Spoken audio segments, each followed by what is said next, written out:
A Kingdom's Promise. Paris, 1919. Madeleine Charpentier discovered a hidden chamber behind an ancient door in a crumbling mansion, its walls adorned with the phrase, "I remain among you," a tribute to Lieutenant Pascal Gerard. Chapter 1. The Whispers of Rue des Rosiers. The Parisian rain fell in a mournful drizzle, mirroring the persistent ache in Madeleine Charpentier's heart. It was May 1919, 6 months since the armistice, yet the city, like Madeleine herself, still bore the raw, unhealed wounds of war. The cobblestones of Rue des Rosiers, slick with rain, reflected the weak gaslight, creating an ethereal, almost ghostly glow. Madeleine pulled her worn shawl tighter, the damp chill seeping into her bones, a constant reminder of the cold, empty space where warmth and laughter once resided. She paused before the crumbling mansion, its once grand facade now scarred with shrapnel marks and shadowed by neglect. Number 12, Rue des Rosiers. It had belonged to her aunt, Elodie, a woman Madeleine had barely known, a casualty of the influenza that had swept through Paris with the same ruthless efficiency as the German guns. Elodie had left Madeleine the house in her will, a bequest that felt more like a burden than a gift. The house, like Paris, was filled with ghosts. Madeleine fumbled with a heavy, rusted key, the metal cold against her gloved hand. The lock resisted, then yielded with a groan that echoed in the deserted street. The scent of dust and decay, tinged with the faintest hint of lavender, Elodie's signature scent, Madeleine remembered from a childhood visit wafted out, a ghostly embrace from the past. The interior was shrouded in darkness, the heavy shutters barring even the faintest glimmer of daylight. Madeleine lit a small oil lamp she'd brought, its flickering flame casting dancing shadows on the walls, revealing peeling wallpaper and water-stained ceilings. The air hung heavy with the silence of years, a silence punctuated only by the rhythmic drip, drip, drip of water leaking through a hole in the roof. Bonjour? Madeleine called out, her voice trembling slightly, the sound swallowed by the oppressive silence. She felt foolish, addressing the empty house, yet the silence itself felt expectant, as if waiting for a response. She moved through the rooms, each one a testament to a life abruptly interrupted. A half-finished tapestry lay abandoned on a loom, the vibrant threads a stark contrast to the dusty surroundings. A book lay open on a table, its pages filled with elegant, spidery handwriting. A diary, perhaps? Madeleine picked it up, her fingers tracing the faded ink. It was in French, Elodie's meticulous script detailing the mundane events of pre-war Paris, a visit to the opera, a picnic in the Bois de Boulogne, a meeting with a certain Monsieur Gerard. Pascal Gerard. The name stirred a faint, almost forgotten memory. A sudden creak from upstairs startled her. Madeleine froze, her heart pounding against her ribs like a trapped bird. It was probably just the old house settling, she told herself, but the unease lingered. She climbed the grand, sweeping staircase, the wood groaning under her weight, each step a hesitant foray into the unknown. The upstairs rooms were even more desolate, the furniture shrouded in dust sheets, like ghostly figures waiting to be awakened. One room, at the end of a long corridor, drew her attention. The door was slightly ajar, a sliver of darkness beckoning her closer. She pushed it open, her lamp illuminating a small, surprisingly untouched study. Unlike the other rooms, this one felt preserved. A fire had been laid in the hearth, though it hadn't been lit in years. Books lined the walls, their leather spines gleaming in the lamplight. A desk stood before the window, its surface covered with papers, maps, and a scattering of drawing tools. It was a cartographer's room, a room of meticulous detail and hidden knowledge. As Madeleine explored, her gaze fell upon a section of the wall that seemed off. The paneling was slightly askew, a subtle imperfection in the otherwise symmetrical room. She ran her fingers along the edge, feeling a slight give. She pressed, and a section of the wall swung inward, revealing a dark, narrow opening. A hidden chamber. The air that rushed out was colder, carrying with it the scent of old paper and something else, something metallic and faintly acrid, like gunpowder. Madeline hesitated, a knot of apprehension tightening in her stomach.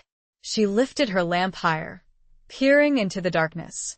The chamber was small, barely large enough for two people to stand. The walls were lined with shelves, filled with boxes and rolled-up parchments.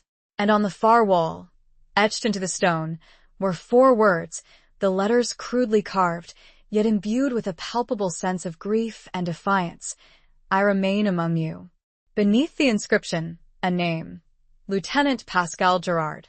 The name, no longer a faint memory, resonated with a sudden, sharp clarity. Pascal Gerard.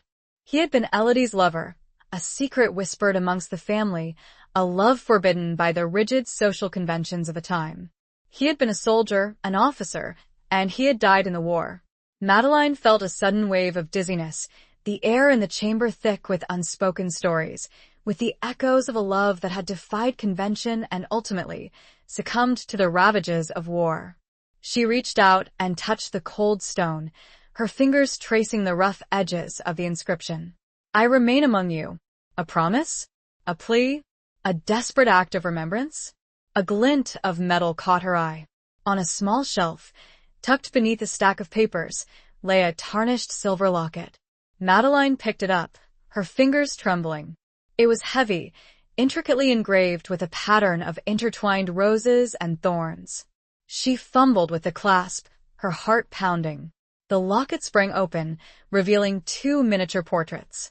One was of Elodie, her youthful face radiant with a happiness Madeline had never known. The other was of a man, a young officer in uniform, his eyes filled with a mixture of determination and sadness. Lieutenant Pascal Gerard. He was strikingly handsome, with dark, intense eyes and a firm jawline. But it was the sadness in his eyes that captured Madeline's attention, a sadness that mirrored her own. She closed the locket, the cold metal a stark contrast to the sudden warmth that flooded her chest. She felt a connection to these 2 people, to their lost love, to their shared tragedy. And in that moment, in the cold, damp silence of the hidden chamber, Madeline knew that her aunt's bequest was not a burden, but a mystery, a story waiting to be uncovered. A story that, perhaps, held the key to healing her own broken heart. She had to know. Chapter 2. The Chamber of Lost Echoes. The air in the secret chamber seemed to thicken, pressing down on Madeline with the weight of untold secrets. She clutched the locket, its cool metal a grounding presence against the sudden surge of emotions. The faces within, Elodie and Pascal, stared back at her, silent witnesses to a past she was only beginning to understand. Madeline carefully placed the locket on the small shelf, its presence a fragile beacon in the dim light. She began to examine the chamber's contents more systematically, her initial fear giving way to a growing sense of purpose. The shelves were crammed with boxes of various sizes, some tied with faded ribbons, others sealed with wax. She carefully lifted one, its wood creaking in protest. Inside, she found stacks of letters, the ink faded but legible, tied together with thin, silk cords. She recognized Elodie's handwriting immediately, the elegant loops and flourishes a familiar echo of the diary downstairs. These were letters to Pascal, filled with the intimate details of their lives, their hopes, their fears, their forbidden love. Madeline felt a pang of guilt, intruding on this private world, yet she couldn't bring herself to stop. She needed to understand, to piece together the fragments of their story. As she read, a picture began to emerge, not just of Elodie and Pascal, but of the world they inhabited. Paris before the war, a city of light and laughter, of vibrant culture and simmering social unrest. Elodie, a woman trapped by the constraints of her family's expectations, yearning for a life beyond the gilded cage of their social circle. Pascal, a young officer from a modest background, ambitious and idealistic, drawn to Elodie's rebellious spirit and her unwavering belief in his talent. Their love affair had been a whirlwind, a secret dance conducted in stolen moments, in hidden gardens and dimly lit cafes. They had met at a charity ball, a chance encounter that had ignited a spark that neither of them could ignore. Their letters were filled with passionate declarations, with coded messages and clandestine rendezvous, with the ever-present fear of discovery. But the war had changed everything. Pascal had been called to the front, leaving Elodie behind, their love story abruptly suspended, replaced by the grim reality of trench warfare and the constant threat of death. Elodie's letters became increasingly frantic, filled with worry and desperate pleas for his safety.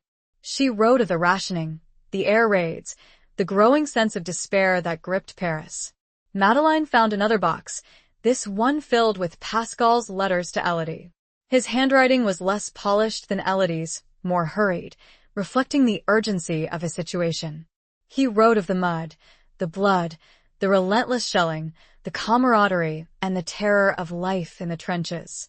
He described the horrors he had witnessed, the friends he had lost, the gradual erosion of his youthful idealism. But even in the midst of this darkness, his love for Elodie shone through, a beacon of hope in a world consumed by despair. He wrote of his dreams of returning to her, of building a life together, of escaping the confines of their respective social circles and starting anew. He clung to the memory of her, to the scent of her lavender perfume, to the sound of her laughter, as a lifeline to sanity.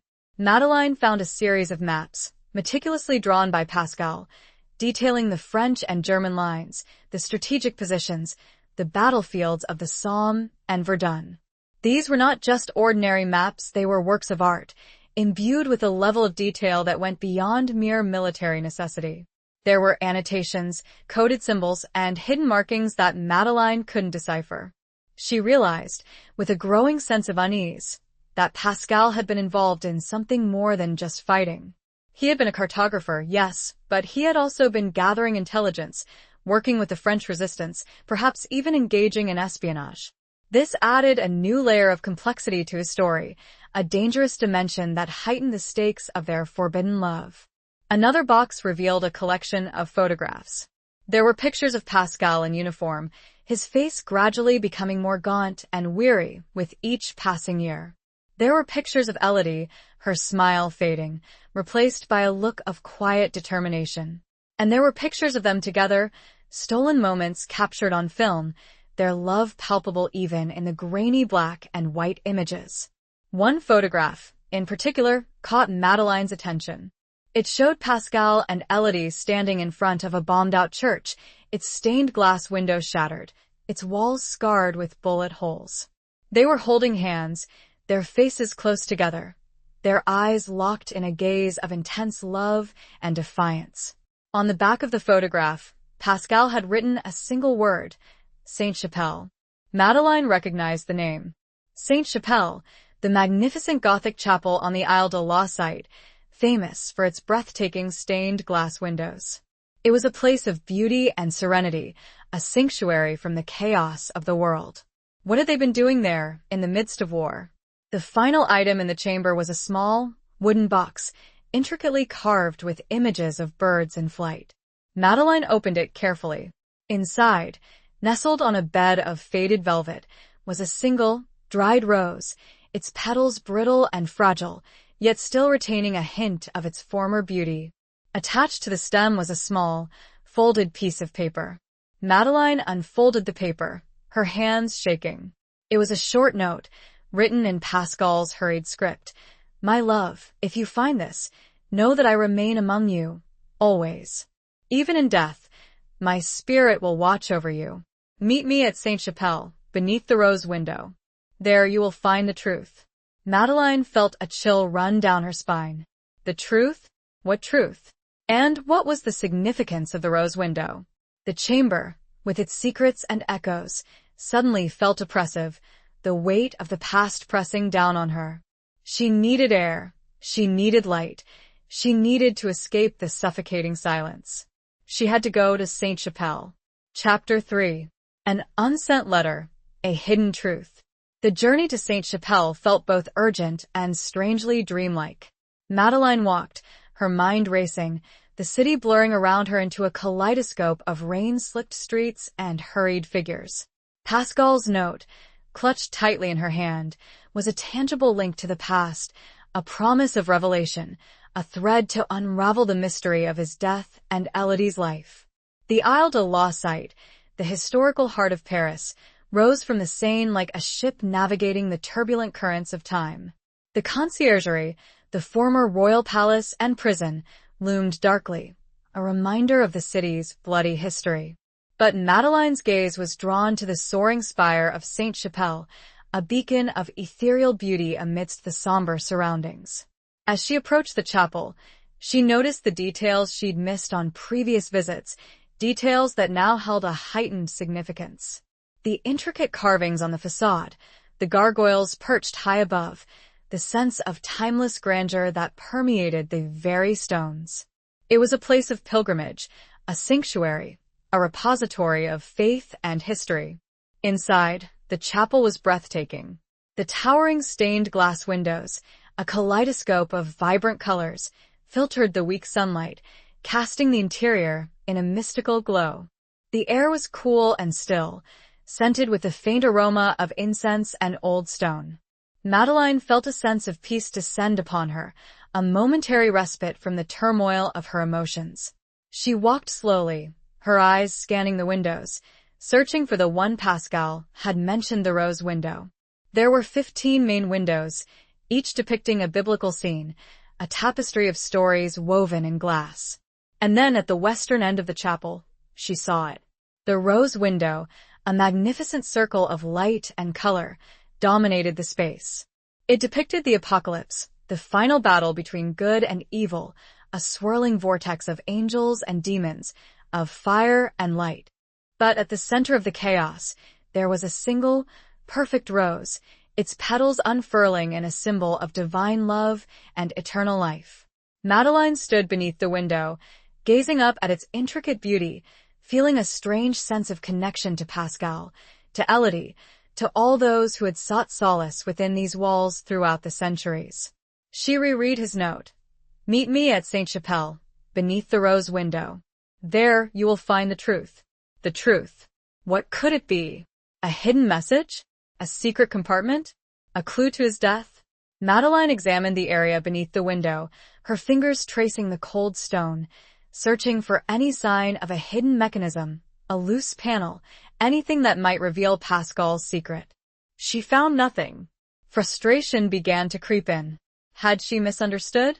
Was the truth something more metaphorical, a spiritual revelation rather than a physical object? She sat down on one of the wooden benches, feeling defeated, the weight of the past pressing down on her once more. As she sat there, her gaze fell upon a small, wooden box tucked away in a corner, almost hidden from view. It was a collection box, used for donations to the church. It looked ordinary, unremarkable, but something about it drew Madeline's attention.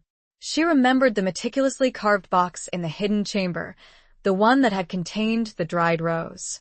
She approached the collection box, her heart pounding. She reached out and touched it, her fingers tracing the smooth wood. It was locked, of course, but there was a small slot for inserting donations. And on the side of the box, almost imperceptible, was a tiny carving, a single rose, identical to the one at the center of the rose window. Madeline felt a surge of adrenaline. This was it. This had to be it. But how to open it? She looked around, searching for a key, a tool, anything that might help. There was nothing. She remembered the silver locket, the one she had found in the hidden chamber. She had placed it back on the shelf, but she had noticed a small, key-like object attached to the chain. Could that be it? It was a long shot, but she had to try. She hurried back to Rue de Rosiers, her mind racing. The rain had stopped, and the sun was beginning to break through the clouds, casting a golden glow on the wet streets. She reached the mansion, fumbled with the key, and rushed inside, her footsteps echoing in the silent house. She climbed the stairs, her heart pounding, and entered the hidden chamber. The locket was where she had left it, gleaming faintly in the dim light. She picked it up, her fingers trembling, and examined the chain. There was a small, intricately carved key, shaped like a rose. With renewed hope, Madeline raced back to Sainte-Chapelle. The chapel was almost empty now, the afternoon light fading, casting long shadows across the floor. She approached the collection box, her hands shaking. She inserted the key into the lock, her breath catching in her throat. It fit. The lock clicked open, and Madeline lifted the lid of the box. Inside, nestled among a few coins and crumpled bills, was a single, folded piece of paper.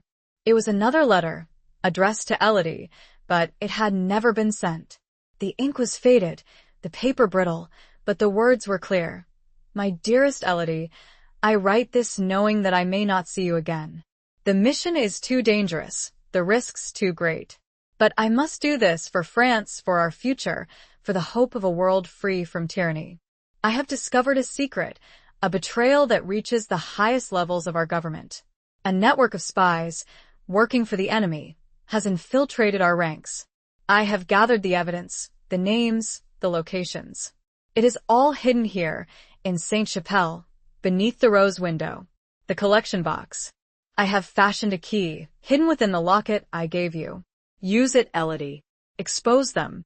Save France. I love you, always. Pascal.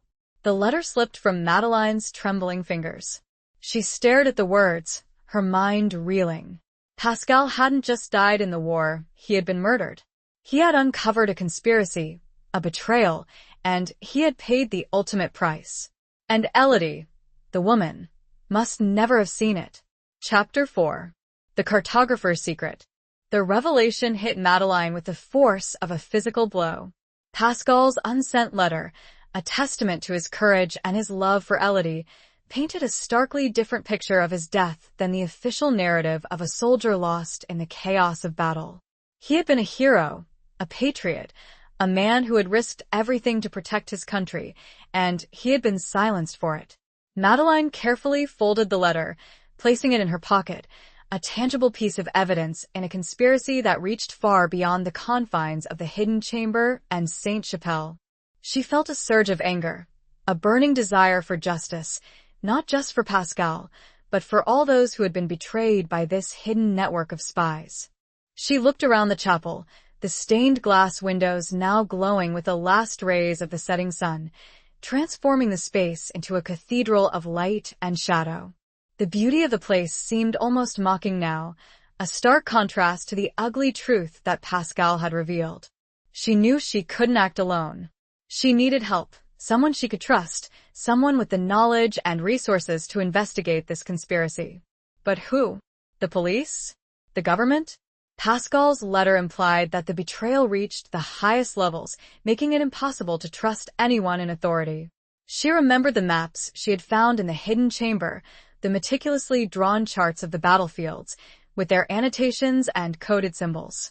Pascal had been a cartographer, a man of detail, a man who understood the power of hidden information. Perhaps the answers she sought were hidden within those maps. Madeline returned to Rue de Rosiers, her mind buzzing with possibilities. She went straight to the hidden chamber, the scent of old paper and gunpowder now tinged with a sense of urgency. She spread the maps out on the desk, her lamp casting a pool of light on the intricate drawings. She examined them closely, her fingers tracing the lines, the contours, the battle positions. She noticed the annotations, small symbols and numbers written in the margins, seemingly random, yet clearly deliberate. She recognized some of the symbols' military designations, unit numbers, geographical coordinates. But others were unfamiliar, cryptic markings that defied easy interpretation. She realized that Pascal had created a code, a secret language that only he and perhaps Elodie could understand. She needed to decipher it, to unlock the hidden information contained within the maps. But how? She remembered the diary she had found downstairs, Elodie's meticulous record of her pre-war life. Perhaps there was a clue there, a reference to Pascal's work, a hint of the code they had used. She went downstairs, retrieved the diary, and began to read it again, this time with a specific purpose in mind. She scanned the pages, searching for any mention of maps, codes, secret messages. She found numerous references to Pascal, to their meetings, their conversations, their shared passion for art and history. And then she found it, a seemingly innocuous entry, dated several months before the war, describing a visit to the Louvre Museum. Elodie wrote about their fascination with the ancient Egyptian hieroglyphs, how they had spent hours deciphering the symbols, marveling at the ingenuity of the ancient scribes. She mentioned a particular hieroglyph, a symbol of a bird in flight, which Pascal had said represented freedom and escape. Madeline felt a jolt of recognition. The bird in flight. She had seen that symbol before, on the small, wooden box in the hidden chamber, the one that had contained the dried rose. And she had seen it again, on the collection box in Sainte-Chapelle. It was a recurring motif, a symbol that Pascal had used repeatedly. She went back to the maps, her heart pounding. She scanned the annotations, searching for the bird symbol. She found it several times in different locations, always near a place name or a geographical feature. She realized that the bird symbol was a key, a starting point for deciphering the code. But what did it mean? What was the connection between the bird, the locations on the map, and the conspiracy that Pascal had uncovered? She spent hours poring over the maps, the diary, and Pascal's letters, trying to piece together the puzzle. She experimented with different combinations of symbols, different interpretations of the annotations. She felt like she was on the verge of a breakthrough, but the final piece of the puzzle remained elusive. As the night wore on, exhaustion began to set in. She was about to give up, to admit defeat, when she noticed something she had overlooked before. On one of the maps, detailing the area around Verdun, there was a small, almost imperceptible drawing of a rose, hidden within the intricate details of the terrain. The rose. The symbol of their love, the symbol on the locket, the symbol on the collection box. And it was near Verdun, the site of one of the bloodiest battles of the war, a place where Pascal had served, a place where he had likely uncovered the conspiracy. Madeline felt a surge of adrenaline. She grabbed a magnifying glass and examined the rose drawing more closely. She noticed that the petals of the rose were not all the same size. Some were slightly larger, some slightly smaller, creating a subtle pattern. She realized that the petals represented a sequence, a code. She counted the petals, noting the order of their sizes. She wrote down the numbers, a sequence of 5 digits. Could this be it? A combination? A key to unlocking the final secret? She looked around the chamber, her gaze falling upon a large, metal trunk tucked away in a corner. She had noticed it before, but she had dismissed it as being too obvious, too heavy to move. But now she wondered. She approached the trunk, her heart pounding. She tried to lift the lid, but it was locked. She examined the lock, a heavy padlock with a combination dial. 5 digits. With trembling fingers, she entered the sequence she had deciphered from the rose drawing. She turned the dial, her breath catching in her throat. The padlock clicked open. Madeline slowly lifted the lid of the trunk. The hinges were oiled, and there was no protesting groan. Inside, nestled on a bed of faded velvet, were stacks of documents, bound together with leather straps. They were the evidence Pascal had gathered, the names, the locations, the details of the conspiracy. The truth, finally revealed. But where had he intended them to go? Chapter 5. Scars of the Somme. The documents inside the trunk were a meticulously organized archive of betrayal. Names, dates, locations, coded messages, intercepted communications, all meticulously documented by Pascal, a testament to his dedication and his skill as an intelligence officer. Madeline carefully lifted one of the bundles, the leather cold and smooth beneath her fingers. As she began to read, a chilling picture emerged. The conspiracy was far more extensive than she had imagined, involving not just military officers, but also politicians, industrialists, and even members of the aristocracy. These were people who had profited from the war, who had prolonged the suffering for their own personal gain, who had betrayed their country for money and power. Madeline recognized some of the names prominent figures in Parisian society, men she had seen at social gatherings, men who had been lauded as heroes. The hypocrisy was sickening, the betrayal profound. She felt a growing sense of outrage, a burning desire to expose these traitors and bring them to justice. But as she delved deeper into the documents, she also began to understand the risks that Pascal had taken, the dangers he had faced.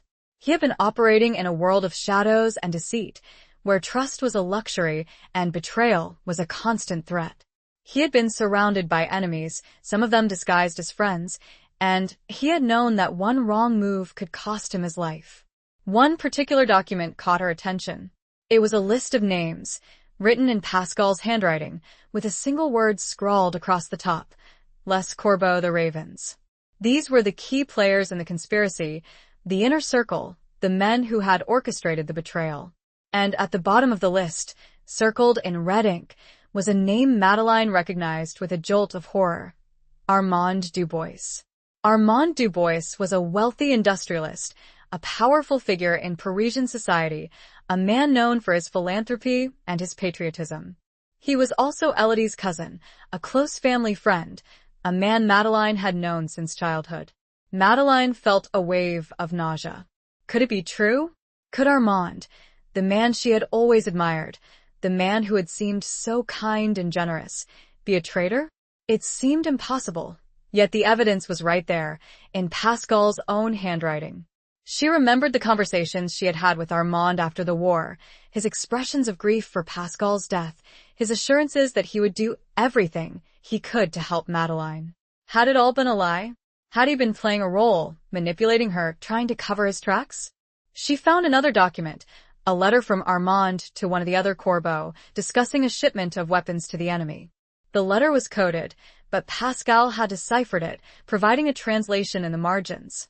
The details were damning, confirming Armand's involvement in the conspiracy beyond any doubt. Madeline felt a surge of betrayal, a deep sense of personal loss. Armand had been more than just a family friend. He had been a mentor, a confidant, someone she had trusted implicitly. And he had betrayed her, betrayed Elodie, betrayed Pascal, betrayed France. She realized that she had stumbled upon something far more dangerous than she had anticipated. She was not just dealing with a historical mystery, she was dealing with a living conspiracy, a network of powerful individuals who would stop at nothing to protect their secrets. She needed to be careful, to proceed with caution. She couldn't trust anyone, not even the people she had known her entire life. She needed to find someone she could rely on, someone who could help her navigate this treacherous landscape. She remembered a conversation she had had with a veteran, a man named Jean-Luc Moreau, at a memorial service for fallen soldiers. He had been in Pascal's regiment, had served with him on the Somme. He had spoken of Pascal with respect, with admiration, with a hint of sadness. He had also mentioned that he had been wounded, losing a leg in the battle. Madeline had his address, a small apartment in Montmartre. She decided to seek him out, to see if he could shed any light on Pascal's work, on the conspiracy he had uncovered. She found Jean-Luc's apartment, a modest dwelling in a narrow, winding street. He greeted her with surprise, but also with a warmth that put her at ease. He was a tall, gaunt man, with a weathered face and kind eyes. He walked with a limp, leaning heavily on a cane. Madeline explained her situation, carefully avoiding any mention of Armand Dubois. She showed him Pascal's letter, the maps, the documents she had found. Jean-Luc listened intently, his expression growing increasingly serious. "I knew Pascal was involved in something," he said, his voice low. He was always asking questions, always digging deeper. He was a brilliant officer, but he was also reckless. He didn't trust anyone, and he was right not to. Jean-Luc confirmed that Pascal had been working with the resistance, gathering intelligence on enemy movements and suspected collaborators. He also confirmed that Pascal had been investigating a network of spies operating within the French military and government. He called them Les Corbeaux, Jean-Luc said, his eyes narrowing. He said they were like birds of prey, feeding on the carcass of France. Madeline showed him the list of names, the one with Armand Dubois's name circled in red. Jean-Luc stared at the list, his face paling. "I know some of these men," he said, his voice trembling. "They are powerful, dangerous. You need to be very careful, Mademoiselle Charpentier. You have stumbled upon something that could cost you your life." He paused, looking at her intently. "Pascal trusted me," he continued.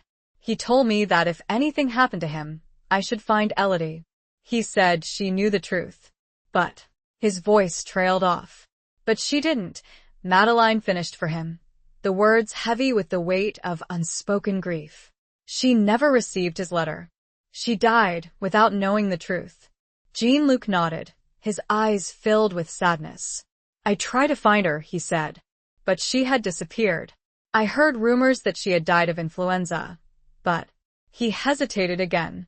But you don't believe it, do you? Madeline asked. Jean-Luc shook his head. No, he said. I don't. I think she was silenced just like Pascal. Les Corbeaux have long reach, Mademoiselle Charpentier. They will stop at nothing to protect their secrets. Madeline felt a chill run down her spine. She had to protect these documents. She had to get them to someone who would expose the conspiracy and bring the traitors to justice. But how? And whom could she trust? Chapter 6. Beneath the Parisian Moon. The weight of Jean-Luc's words settled heavily on Madeline. The conspiracy was a living entity, a dangerous web of power and deceit, and she was caught in its sticky threads. She had to be both cautious and decisive, a difficult balance to strike in a city still reeling from the war, a city where shadows held secrets and trust was a fragile commodity. Jean-Luc, despite his injuries and his understandable fear, offered his help. He had contacts within the veteran community, men who had fought alongside Pascal, men who might be willing to assist. But he warned her again, discretion was paramount. Any hint of their investigation, any whisper of the Corbeaux, could bring swift and brutal retribution. Madeline returned to Rue de Rosiers, the mansion feeling less like a refuge and more like a target. The documents, hidden once again in the trunk, felt like a ticking time bomb. She needed a safe place to store them, a place where they would be protected from prying eyes. She thought of her old friend, Isabelle Dubois, no relation to Armand, a librarian at the Bibliothèque Nationale, the National Library of France. Isabelle was a quiet, unassuming woman, but she possessed a sharp intellect and a fierce loyalty to her friends. Madeline had confided in her before, about her grief, about her struggles to adjust to life after the war. Isabelle had always been a source of comfort and support. Madeline decided to risk it. She carefully wrapped the documents in oilcloth, protecting them from moisture and damage. She placed them in a sturdy leather satchel, disguising them as books and papers. Under the cover of darkness, she made her way to the Bibliothèque Nationale, a grand, imposing building located near the Palais Royal. The library was closed for the night, but Madeline knew a back entrance, a small, rarely used door that led to the storage vaults. Isabelle had shown it to her once, years ago, during a late-night visit. Madeline found the door, her heart pounding. She used a hairpin, a trick Isabelle had taught her, to pick the lock. Inside, the air was cool and dry, scented with the familiar aroma of old paper and leather. The vaults were vast, labyrinthine, filled with rows upon rows of shelves, stretching into the darkness. Madeline found a secluded corner, a section dedicated to ancient manuscripts and forgotten archives. She placed the satchel among the other documents, hoping it would blend in unnoticed. She felt a sense of relief, knowing that the documents were relatively safe, at least for now. But she also knew that this was just a temporary solution. She needed to find a way to expose the conspiracy, to bring the Corbeaux to justice. As she left the library, she noticed a figure lurking in the shadows across the street. A man, tall and slender, wearing a long, dark coat and a fedora that obscured his face. He was watching her, she was sure of it. Madeline felt a surge of fear. Had she been followed? Was this one of the Corbeaux? She quickened her pace, her heart pounding, trying to blend in with a few late-night pedestrians. She glanced back, but the figure was gone. She returned to Rue de Rosiers, shaken and uneasy. She double-checked the locks on the doors and windows, feeling a growing sense of vulnerability. She was alone, in a large, empty house, with a secret that could cost her life. She decided to spend the night in the hidden chamber, the one place in the house that felt relatively secure. She lit the oil lamp, casting a flickering glow on the walls, illuminating the inscription, "I remain among you." She reread Pascal's letters, his words of love and courage, his unwavering determination to fight for justice. She felt a renewed sense of purpose, a determination to honor his memory, to finish what he had started. She thought of Jean-Luc's contacts, the veterans who might be willing to help. She needed to reach out to them, to build a network of support, to gather more information. But she also needed to be cautious, to avoid attracting unwanted attention. She remembered a small cafe in Montmartre, Le Chat Noir, a place frequented by artists, writers, and veterans. It was a place where people gathered to share stories, to exchange information, to find solace in camaraderie. It was also a place where secrets could be whispered, where alliances could be forged. Madeline decided to go there the next day, to see if she could find someone she could trust, someone who could help her connect with Jean-Luc's contacts. She knew it was a risk, but she had no other choice. As she drifted off to sleep, the Parisian moon cast its pale light through the narrow opening of the hidden chamber, illuminating the dust motes dancing in the air. The silence of the house was broken only by the distant sounds of the city, a symphony of sirens, church bells, and muffled voices. Madeline felt a profound sense of loneliness, but also a flicker of hope. She was not alone. Pascal's spirit, his legacy, remained with her, guiding her, protecting her. And she would not let him down. She wouldn't rest. Chapter 7. The Rendezvous at Sainte-Chapelle. The following day, Madeline prepared for her visit to Le Chat Noir with a mixture of trepidation and determination. She chose her clothes carefully, opting for a simple, dark dress and a plain coat, hoping to blend in with the cafe's eclectic clientele. She also took a small, silver pistol, a relic from her father's hunting days, and tucked it into her handbag. It was an old weapon, and she wasn't sure if it even worked, but it gave her a small measure of comfort. The journey to Montmartre was uneventful, but Madeline couldn't shake the feeling of being watched. She kept glancing over her shoulder, scanning the faces in the crowd, searching for any sign of the mysterious figure she had seen outside the library. Le Chat Noir was a small, dimly lit cafe, tucked away on a narrow side street. The air was thick with the aroma of coffee, tobacco, and Gaulois cigarettes. The walls were adorned with posters of cabaret performers and avant-garde art. A mix of artists, writers, students, and veterans filled the tables, engaged in lively conversations and heated debates. Madeline found a small table in a corner, offering a view of the entrance. She ordered a café au lait, her hands trembling slightly. She scanned the faces in the room, searching for someone who might be a contact of Jean-Luc's. She noticed a group of men sitting at a nearby table, their faces weathered and scarred, their eyes filled with a mixture of weariness and resilience.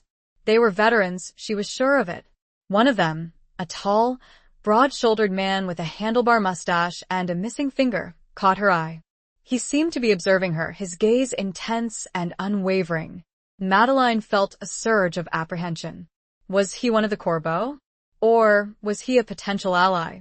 She decided to take a risk. She caught his eye and gave a slight nod, a subtle signal of recognition. The man hesitated for a moment, then returned the nod. He excused himself from his companions and approached her table. Mademoiselle Charpentier? He asked, his voice low and gravelly. Madeline nodded, her heart pounding.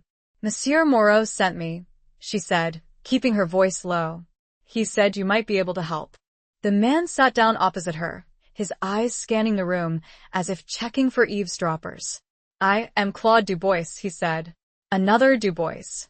Madeline managed to contain her surprise, as this man seemed nothing like Armand.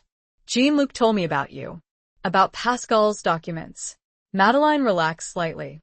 Claude Dubois was indeed one of Jean-Luc's contacts, a veteran who had served with Pascal and shared his distrust of the authorities.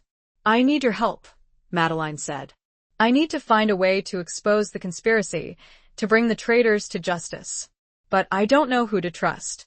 Claude nodded, his expression grim. It's a dangerous game, mademoiselle, he said. These men are powerful, ruthless. They will not hesitate to silence anyone who threatens them. He paused, looking at her intently. Jean-Luc told me about the list of names, he continued. The Corbeaux. Do you have it with you? Madeline hesitated. She didn't know Claude well enough to trust him completely. But she had no other choice. She reached into her handbag and retrieved the satchel containing the documents. She carefully unwrapped them, revealing the list of names. Claude's eyes widened as he scanned the list. He recognized several of the names, confirming Madeline's fears. "This is explosive," he said, his voice low. "This could bring down the government." He paused, thinking. "We need to get this information to the right people," he said. "Someone who is powerful enough to challenge the Corbeau, but also someone who is incorruptible." He mentioned a name, General Henri Dubois, a distant relative of his, an officer known for his integrity and his unwavering loyalty to France. He was also a war hero, a man who commanded respect and influence within the military and the government. But more importantly to Madeline, he was not that Dubois. "He is the only one I can think of who might be able to help," Claude said. "But reaching him will be difficult. He is heavily guarded, and his movements are closely monitored." Madeline had an idea. She remembered Pascal's note, the one he had left in the collection box at Sainte-Chapelle. "Meet me at Sainte-Chapelle, beneath the rose window. There, you will find the truth." Perhaps the note had a double meaning. Perhaps it was not just meant for Elodie, but for anyone who discovered the truth about the conspiracy. Perhaps it was a message, a signal, a way to contact someone who could help. "I have a plan," Madeline said, her voice filled with a newfound determination. "We will use Sainte-Chapelle as a meeting place. We will leave a message for General Dubois, a coded message that only he will understand." Claude looked at her, intrigued. How? He asked. Madeline explained her plan. She would write a note to General Dubois, using a simple cipher based on the stained glass windows of Sainte-Chapelle. She would hide the note in the collection box, beneath the rose window, the same place where Pascal had left his unsent letter. Claude agreed. It was a risky plan, but it was their best hope. They spent the next few hours crafting the message, carefully encoding it to avoid detection. They decided to meet again the following evening, at Sainte-Chapelle, to deliver the note. As Madeline left Le Chat Noir, she felt a sense of purpose, a renewed sense of hope. She was no longer alone. She had an ally, a plan, and a potential path to justice. But as she walked home, she couldn't shake the feeling of being watched. She glanced over her shoulder, and there he was again, the mysterious figure in the long coat and fedora, lurking in the shadows. He was following her, she was sure of it. And this time he was closer. Chapter 8. A dance of shadows and deceit. The walk back to Rue de Rosiers was a tense, nerve-wracking ordeal. The figure in the shadows, now a tangible threat, seemed to be deliberately keeping pace, a silent predator stalking its prey. Madeline quickened her steps, her heart pounding against her ribs, the silver pistol in her handbag a cold, inadequate comfort. She considered confronting him, demanding to know who he was and what he wanted. But she knew that would be foolish, dangerous. She was alone, unarmed effectively and outnumbered. Her best option was to reach the safety of the mansion, to lock herself inside, and hope that he would go away. She reached the house, fumbled with the key, and rushed inside, slamming the door behind her and locking it securely. She leaned against the door, her breath coming in ragged gasps, listening for any sound of pursuit. Silence. She waited, her senses on high alert, straining to hear any noise outside. The house was eerily quiet, the silence broken only by the rhythmic ticking of the grandfather clock in the hallway. She slowly made her way through the house, checking the locks on all the windows and doors. She felt like a prisoner in her own home, trapped by fear and uncertainty. She went to the hidden chamber, the one place in the house that felt relatively secure. She lit the oil lamp, casting a flickering glow on the walls, illuminating the inscription, "I remain among you."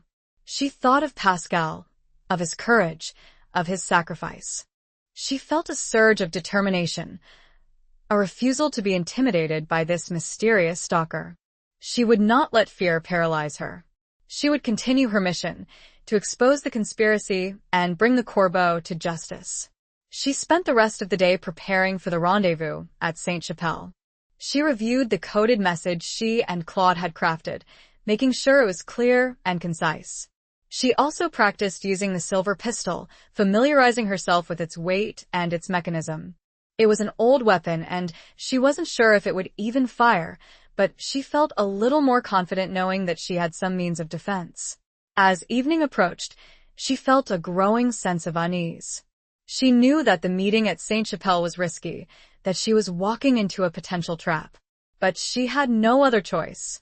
She had to trust Claude, to trust that General Dubois was the right person to help them. She dressed carefully, choosing dark, inconspicuous clothing. She also took the locket containing the portraits of Pascal and Elodie, wearing it beneath her dress, a tangible reminder of their love and their sacrifice.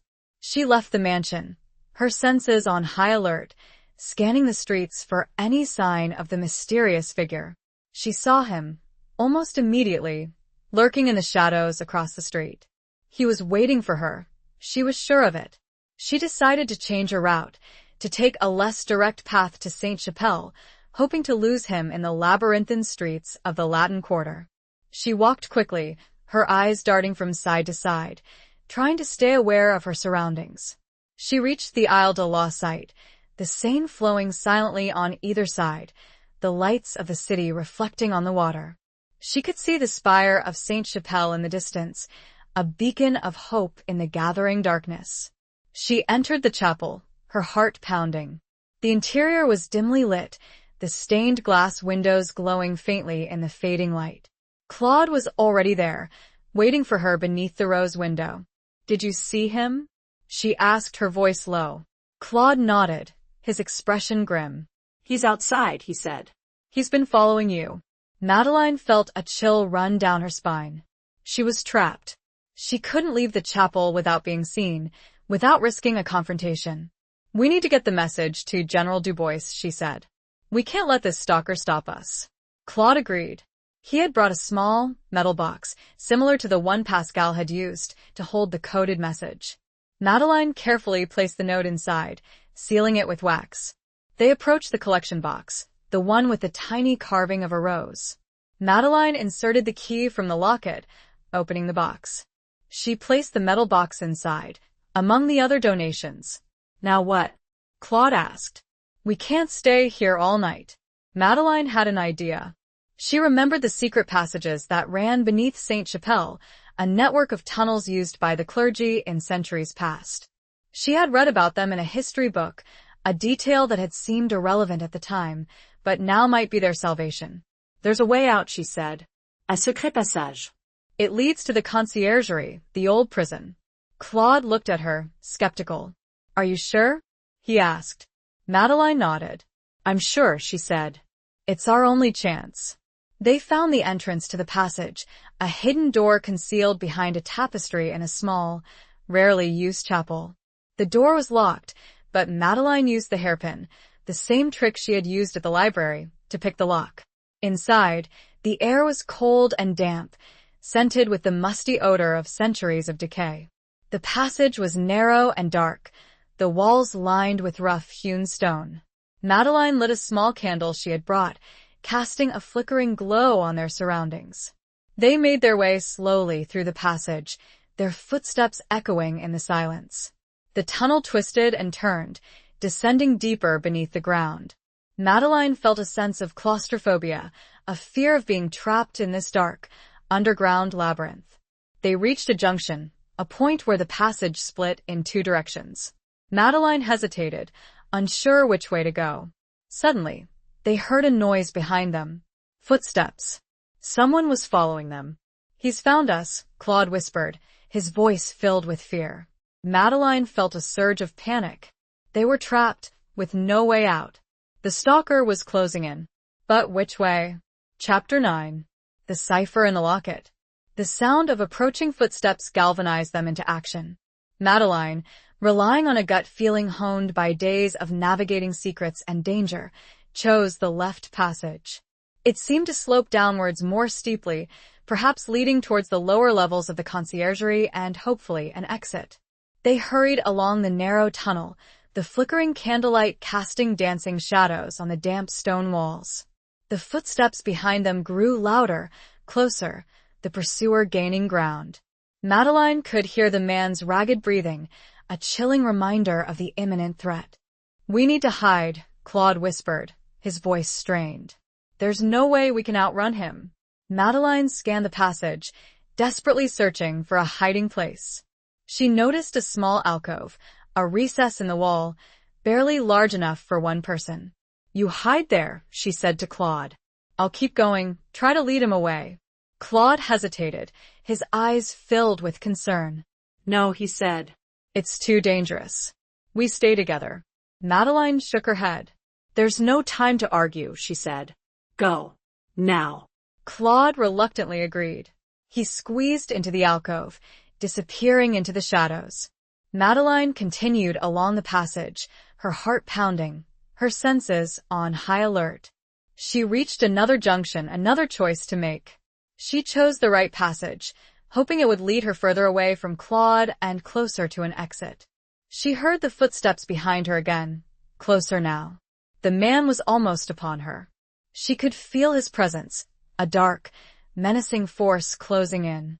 She rounded a corner and saw a faint glimmer of light ahead. An exit? She quickened her pace, her hopes rising.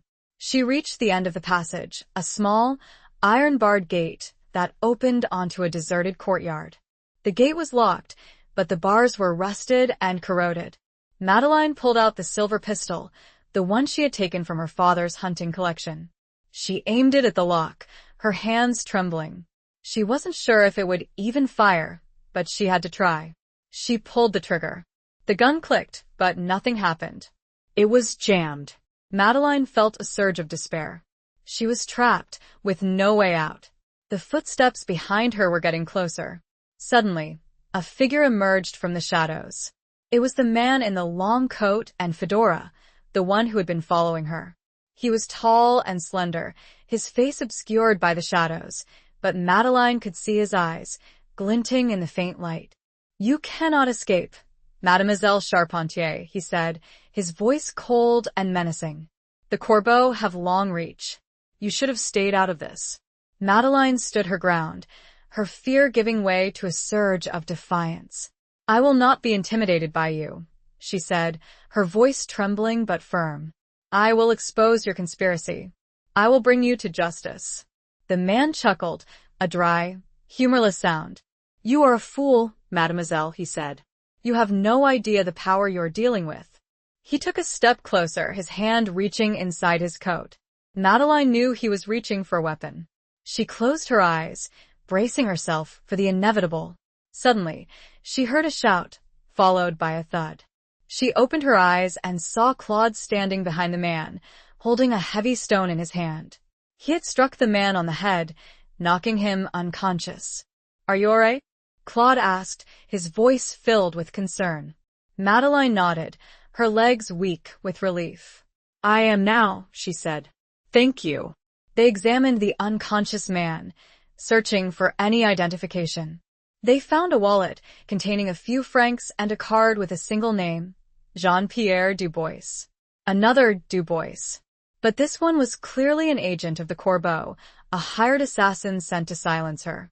Madeline felt a sudden realization. The Corbeaux knew about the locket, about the key, about the meeting at Sainte-Chapelle. They had been one step ahead of her all along. She remembered the locket, the one she wore beneath her dress, the one containing the portraits of Pascal and Elodie. She had assumed it was just a sentimental keepsake, a reminder of their love. But what if it was more than that? What if it contained another secret, another clue? She took off the locket and examined it closely. She noticed a small, almost imperceptible inscription on the back, hidden beneath the clasp. It was a series of symbols, a cipher, similar to the one Pascal had used on the maps. Madeline felt a surge of excitement. This was it, the final piece of the puzzle. The cipher must contain the key to understanding the conspiracy, the information that Pascal had been trying to protect. She realized that Pascal had anticipated this. He had known that he might be captured, that his documents might be discovered.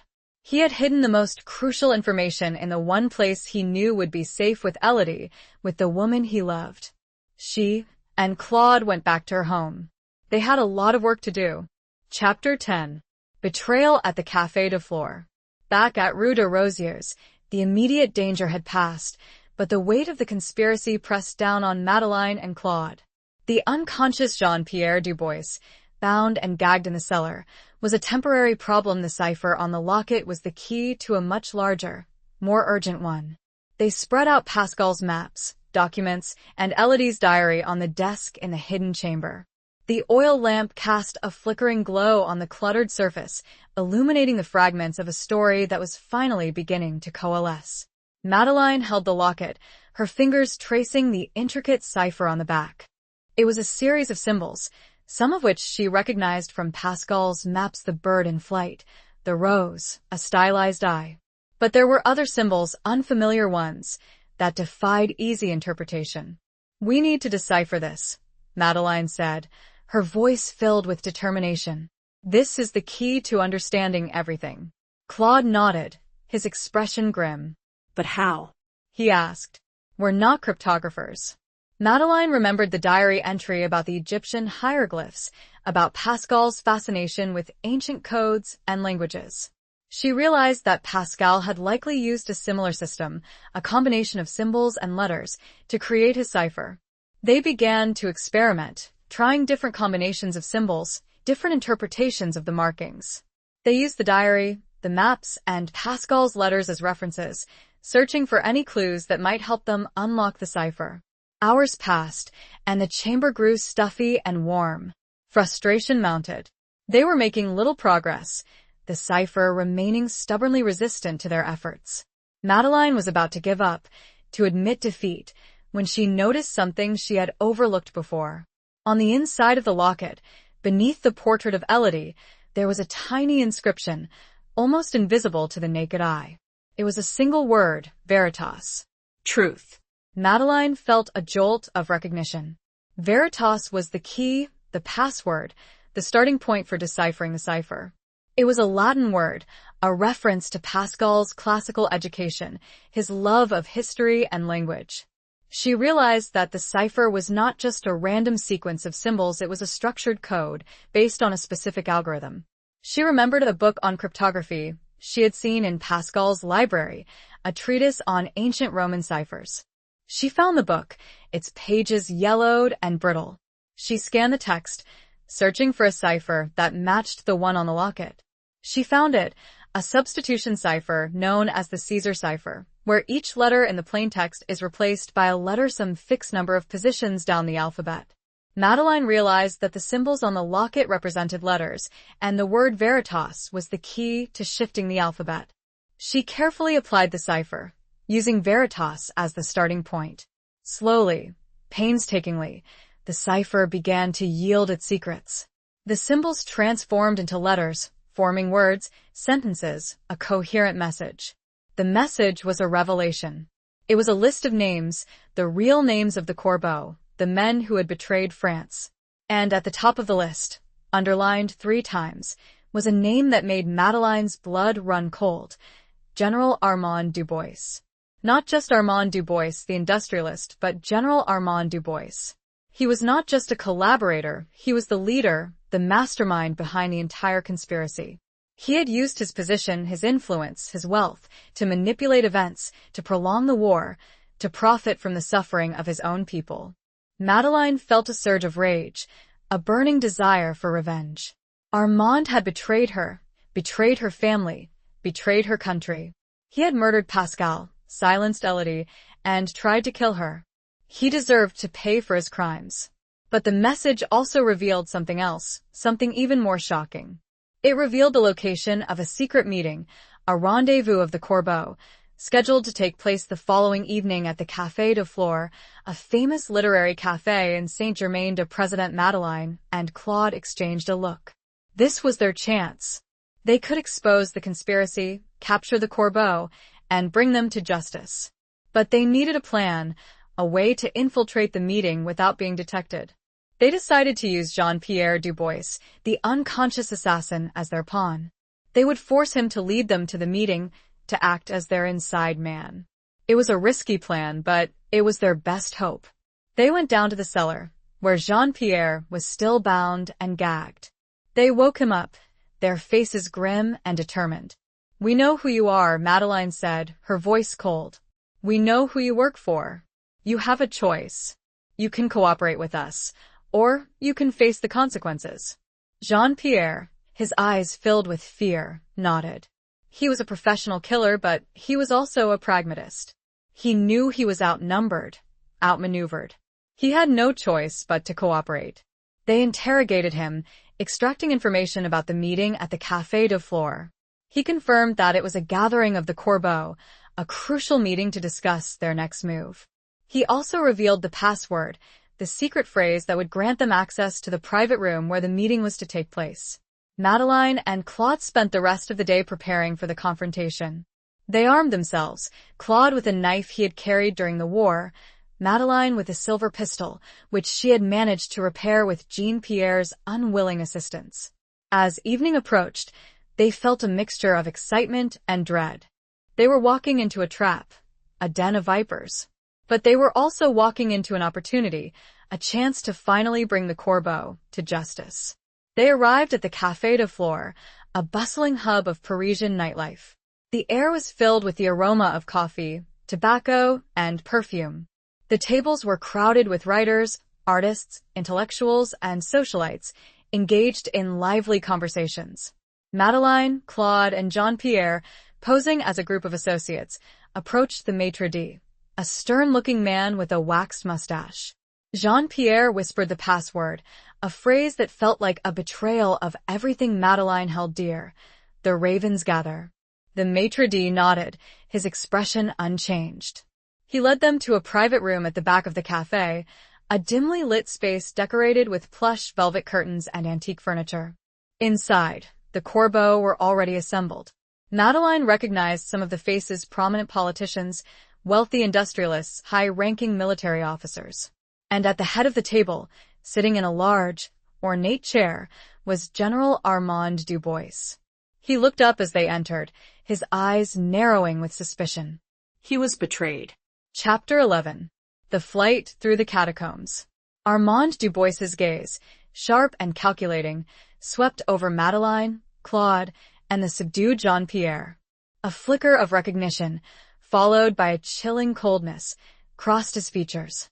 He had underestimated Madeline, a mistake that now threatened to unravel his carefully constructed web of deceit.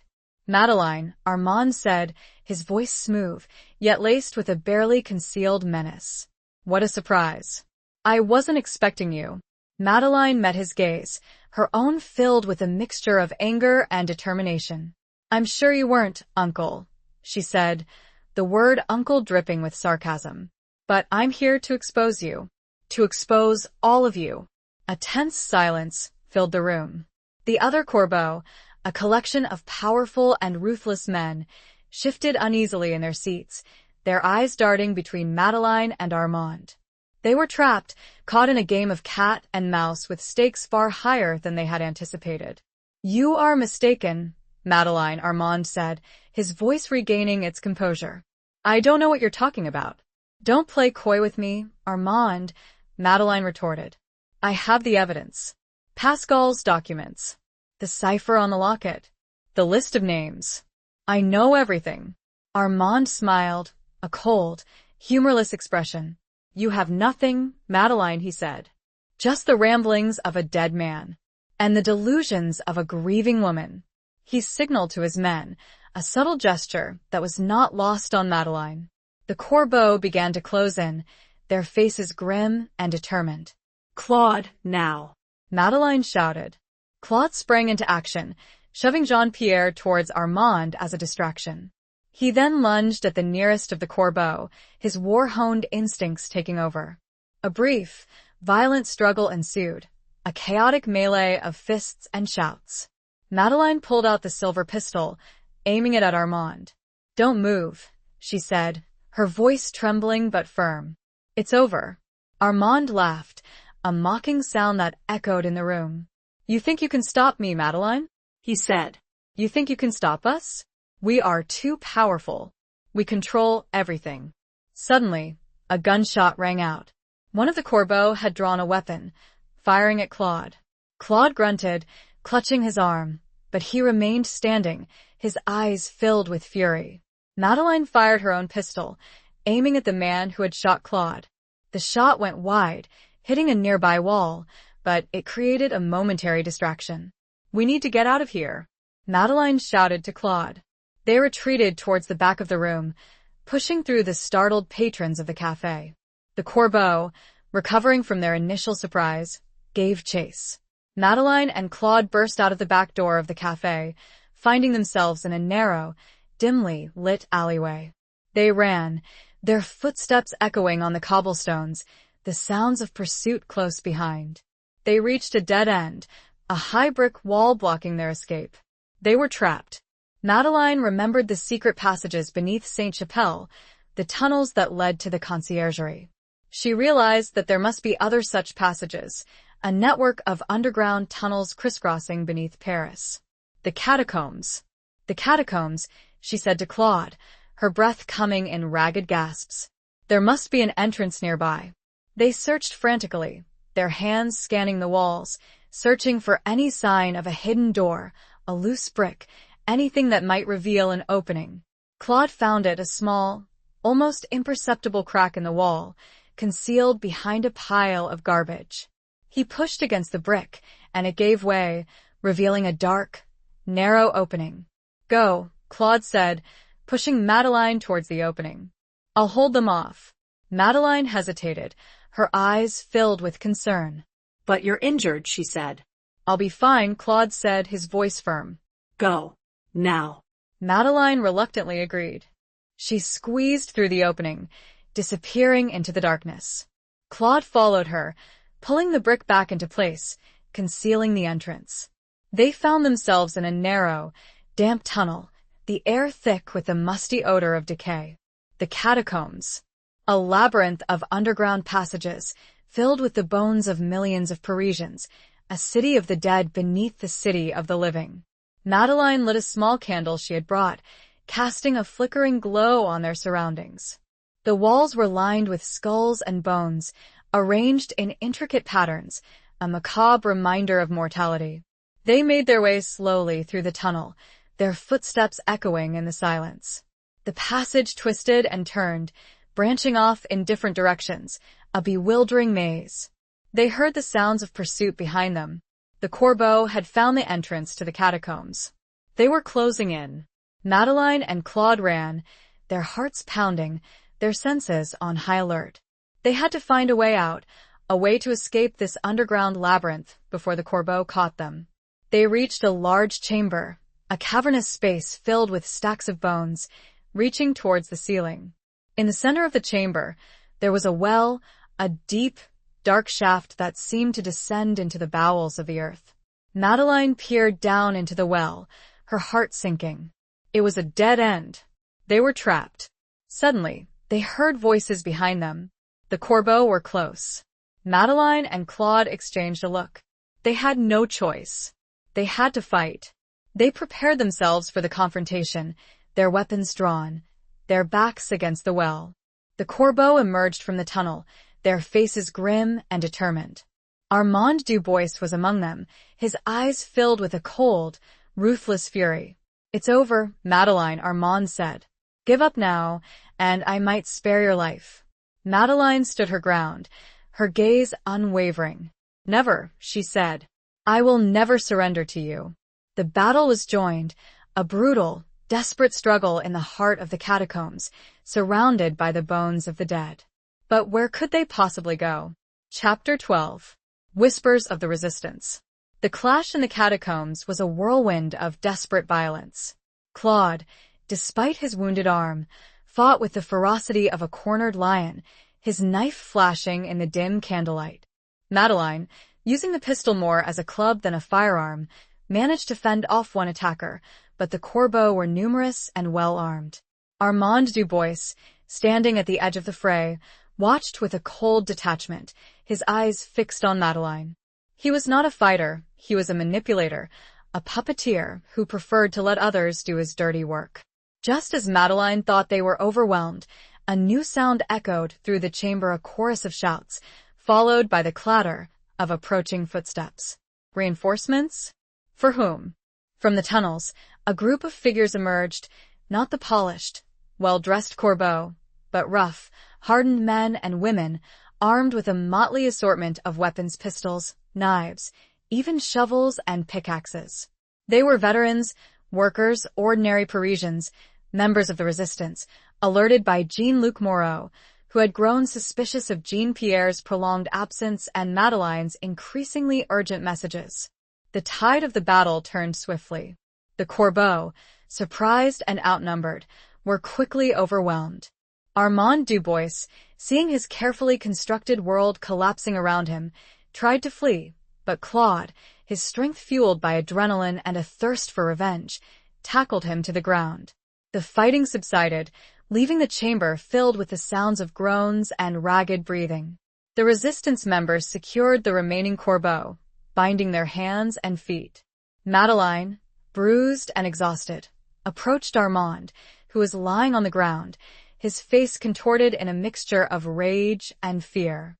"It's over, Armand," she said, her voice trembling but firm. "You're finished." Armand spat at her, his eyes filled with hatred.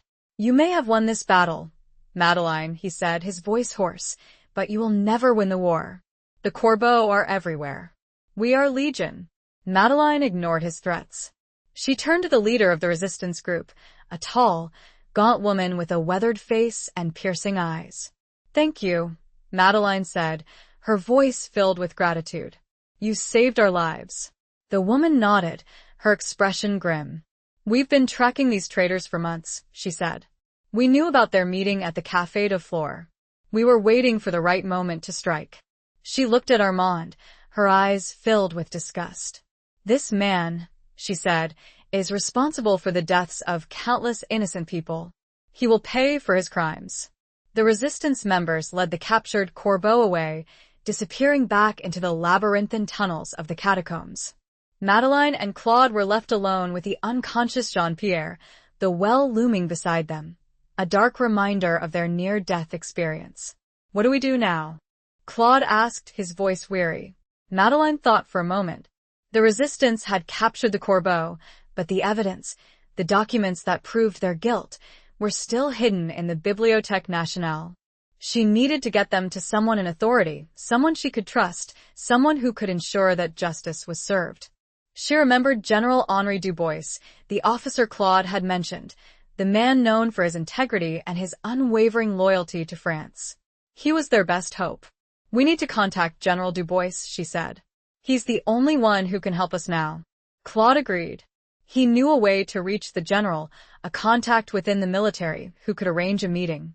They decided to leave Jean-Pierre in the catacombs, bound and gagged. He was a loose end, a liability. They couldn't risk taking him with them.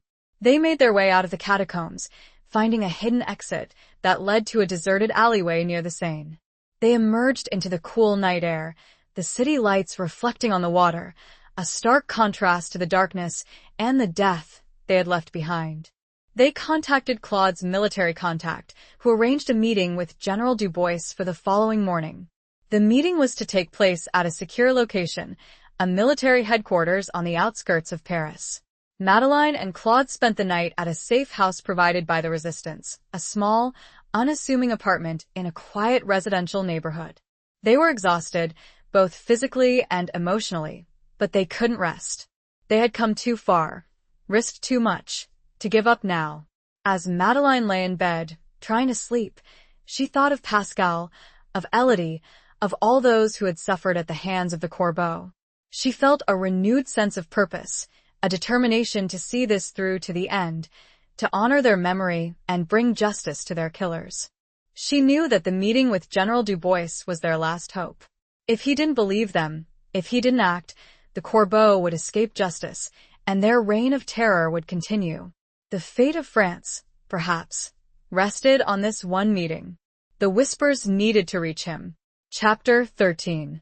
The Hospital of Broken Souls. The morning arrived, gray and overcast, mirroring the anxiety that churned within Madeleine.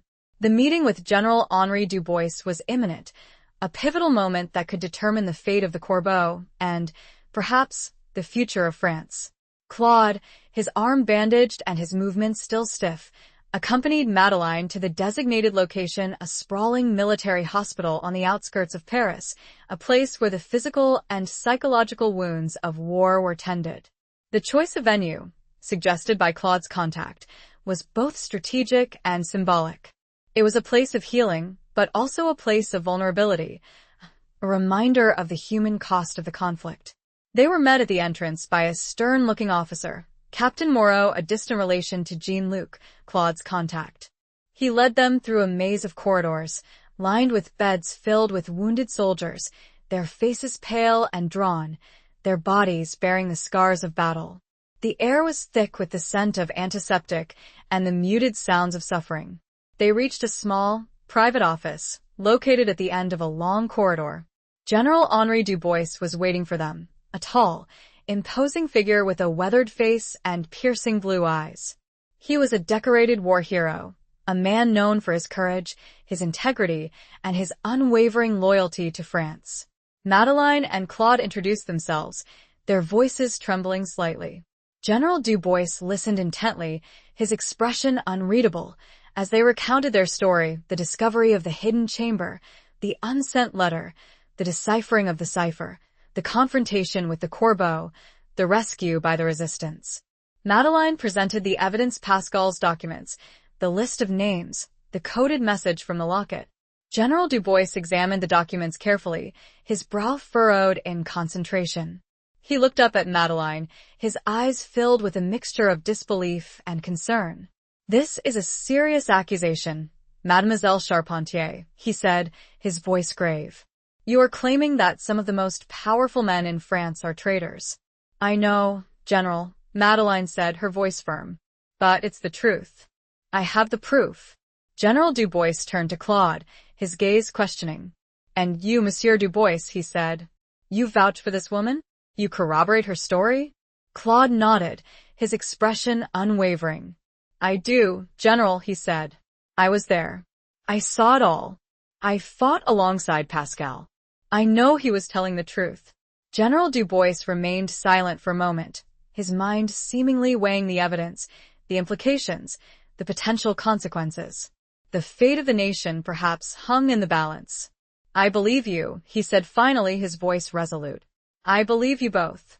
I have heard whispers of this conspiracy, rumors of corruption and betrayal. But I never had concrete proof. Until now." Madeline felt a surge of relief, a wave of gratitude. General Dubois was their ally, their champion, their hope for justice. "What will you do, General?" she asked, her voice hopeful. "I will act," General Dubois said, his voice firm. "I will convene a military tribunal. I will present this evidence. I will demand an investigation. I will bring these traitors to justice." He paused, looking at Madeline and Claude, his eyes filled with a mixture of determination and concern. "But this will not be easy," he said. "The Corbeau are powerful, influential. They will fight back. They will use every means at their disposal to discredit you, to silence you, to destroy you." He warned them to be vigilant, to trust no one, to remain hidden until the tribunal was convened and the Corbeau were arrested. He offered them the protection of the military, a safe house within the hospital grounds, where they would be guarded and protected. Madeline and Claude gratefully accepted his offer. They were exhausted, both physically and emotionally, and they needed a place to rest, to recover, to prepare for the next phase of their struggle. They were shown to a small, private room, located in a secluded wing of the hospital. It was a simple room, furnished with 2 beds, a table, and 2 chairs. But it was clean, comfortable, and most importantly, safe. As Madeline settled into the room, she felt a sense of peace, a momentary respite from the fear and uncertainty that had plagued her for weeks. She was surrounded by the sounds of healing, the quiet murmur of nurses, the gentle sighs of sleeping patients, the distant hum of medical equipment. She thought of Pascal, of Elodie, of all those who had suffered at the hands of the Corbeau. She felt a renewed sense of purpose, a determination to see this through to the end, to honor their memory and bring justice to their killers. But as she drifted off to sleep, she couldn't shake the feeling of unease. The Corbeaux were still out there, wounded but not defeated. They would not give up easily. They would strike back. And she knew that the battle was far from over. She also knew that the healing was only just beginning. The hospital was only a temporary respite. Chapter 14. A promise etched in glass. Days turned into a week within the confines of a military hospital. The sterile environment, while safe, began to feel like another kind of prison. Madeline spent her time pacing the small room, rereading Pascal's letters, and staring out the window at the gray Parisian sky, her mind a whirlwind of anxieties and hopes. Claude, his arms slowly healing, occupied himself with cleaning and re-cleaning his knife, a nervous habit that spoke volumes about his restless spirit. General Dubois visited them regularly, providing updates on the investigation. The wheels of military justice turned slowly, deliberately, hampered by bureaucratic obstacles and the Corbeaux' attempts to obstruct the proceedings. Armand Dubois, using his considerable influence and wealth, had launched a counteroffensive, spreading lies and disinformation, attempting to discredit Madeline and Claude, portraying them as delusional and vengeful.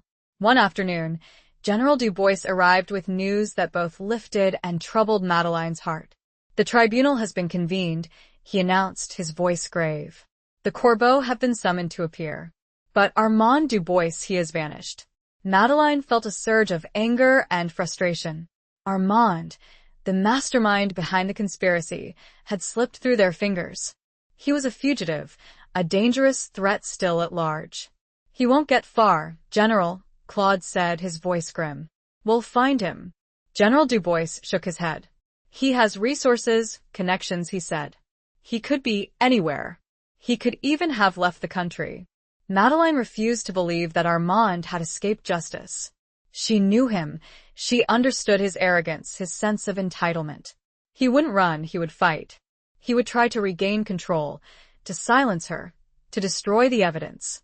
She remembered something, a detail from Pascal's letters, a seemingly insignificant reference to a place, a sanctuary. It was a place where Pascal and Elodie had often met, a place of beauty and peace, a place where they had shared their dreams and their fears. Sainte-Chapelle. Madeline felt a sudden intuition, a conviction that Armand was hiding there, using the chapel as a temporary refuge, a place where he felt safe, untouchable.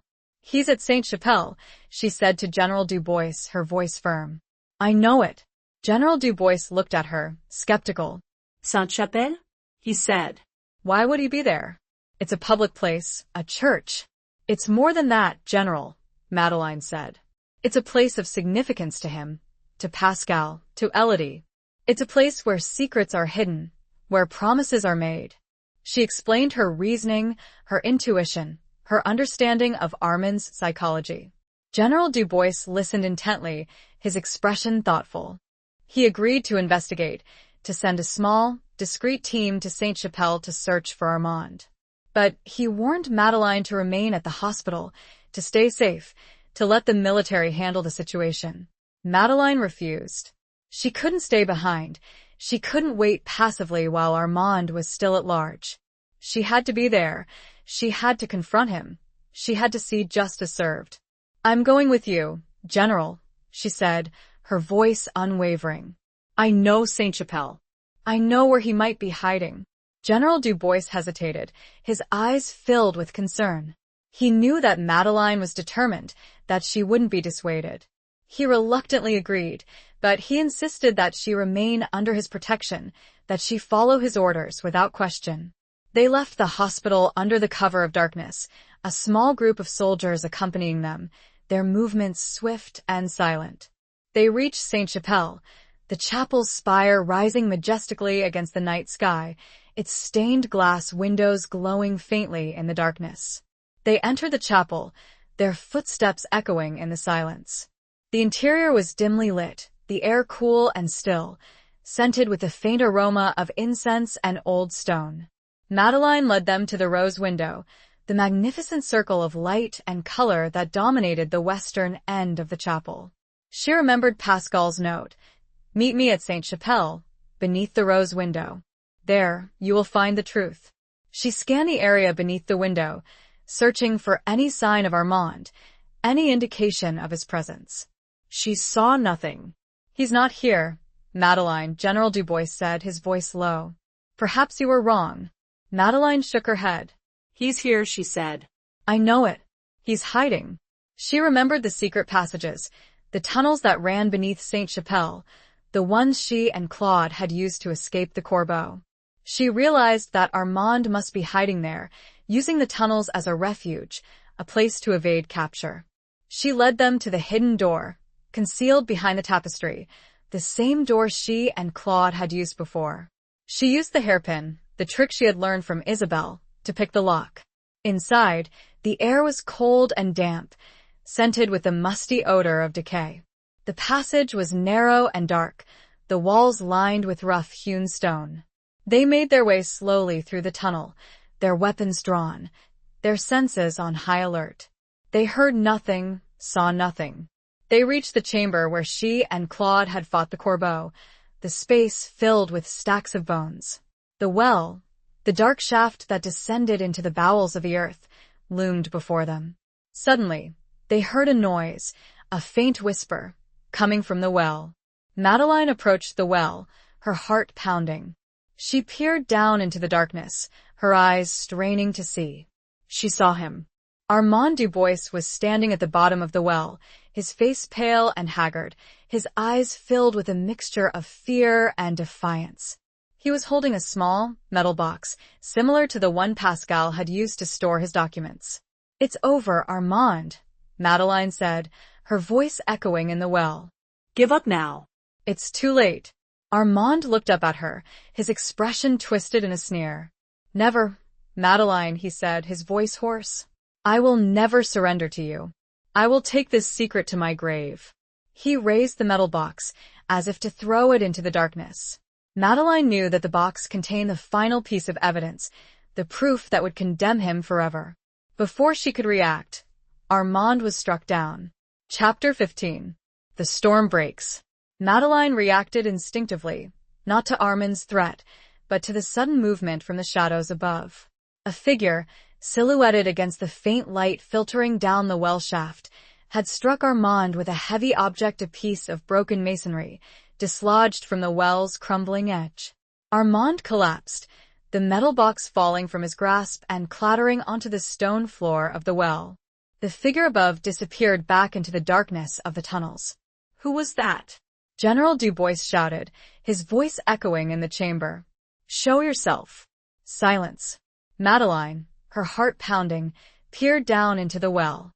Armand lay motionless, his fate uncertain.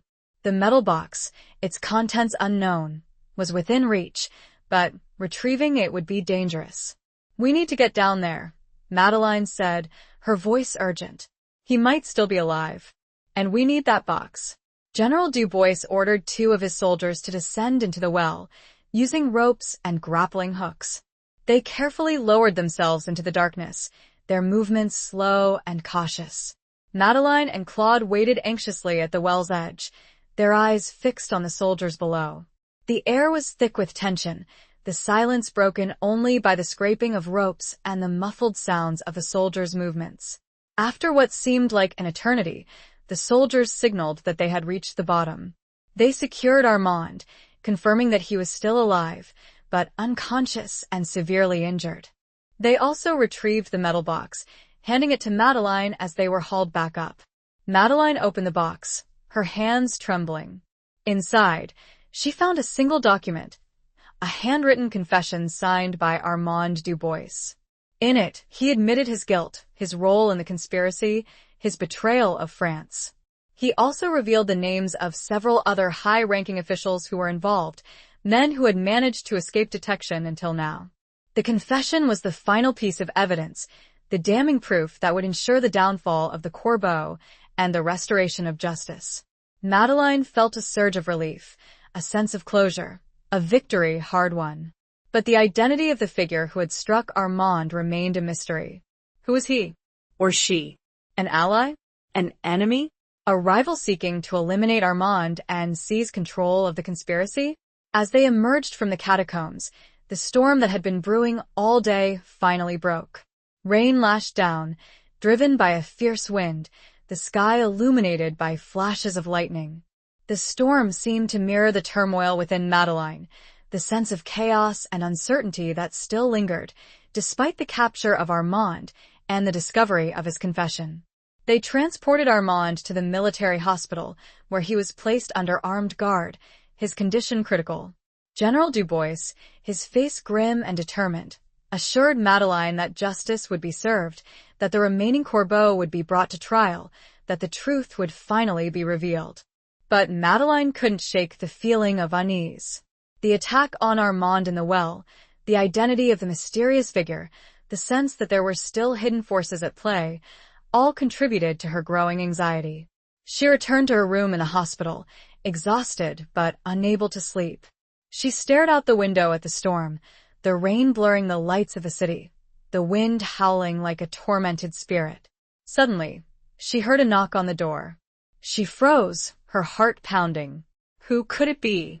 She cautiously approached the door, her hand reaching for the silver pistol, which she now kept constantly by her side. "Who is it?" she asked, her voice trembling. A voice, muffled by the storm, replied. "It's me, Madeline." "Isabelle." "Isabelle?" Madeline's friend, the librarian from the Bibliothèque Nationale? What was she doing here, at this hour, in the middle of a storm? Madeline hesitated, her mind racing. Could she trust Isabelle? Or was this a trap, another ploy by the Corbeaux? She decided to take a risk. She opened the door, her pistol still in her hand, ready to defend herself. Isabelle stood in the corridor, her face pale and drawn, her clothes soaked by the rain. She looked terrified. "Madeline," she said, her voice trembling. "You need to come with me. Now." "It's not safe here." "What are you talking about, Isabelle?" Madeline asked, her voice confused. "What's happened?" Isabelle glanced nervously down the corridor, as if checking for eavesdroppers. "I can't explain here," she said. "Please, Madeline. Trust me. We need to go." Madeline hesitated again. Something about Isabelle's demeanor, her genuine fear, convinced her that she was telling the truth. "All right, Isabelle," Madeline said. "I'm coming with you. But tell me what's going on." Isabelle led Madeline through the deserted corridors of the hospital, their footsteps echoing in the silence. They reached a back exit, a small, rarely used door that led to a secluded courtyard. As they stepped outside, into the storm, Isabelle finally spoke. "The Corbeaux," she said, her voice low and urgent. "They're not finished. They know you have the evidence. They're coming for you." Madeline felt a chill run down her spine. She had been right. The battle was not over. The storm was just beginning. But where could they go? Chapter 16. Echoes of Verdun. Isabelle's revelation confirmed Madeline's worst fears. The Corbeaux, despite Armand's capture and the impending tribunal, were still a formidable force, determined to silence her and bury the truth. The military hospital, once a sanctuary, was now a potential death trap. "How do you know this, Isabelle?" Madeline asked, her voice tight with anxiety, the rain plastering her hair to her face. Isabelle, her own face etched with fear, explained that she had overheard a conversation at the Bibliothèque Nationale, a hushed exchange between two men she recognized as associates of Armand Dubois. They had been discussing a plan to infiltrate the hospital, to eliminate Madeline and retrieve the documents. "They know about General Dubois's involvement," Isabelle said, her voice trembling. "They know he's protecting you. They're desperate." Madeline realized that they had to escape, to find a place where they would be safe from the Corbeaux' reach. But where? Paris was crawling with their agents, their informants, their assassins. She thought of Jean-Luc Moreau, the wounded veteran who had initially helped her connect with the resistance.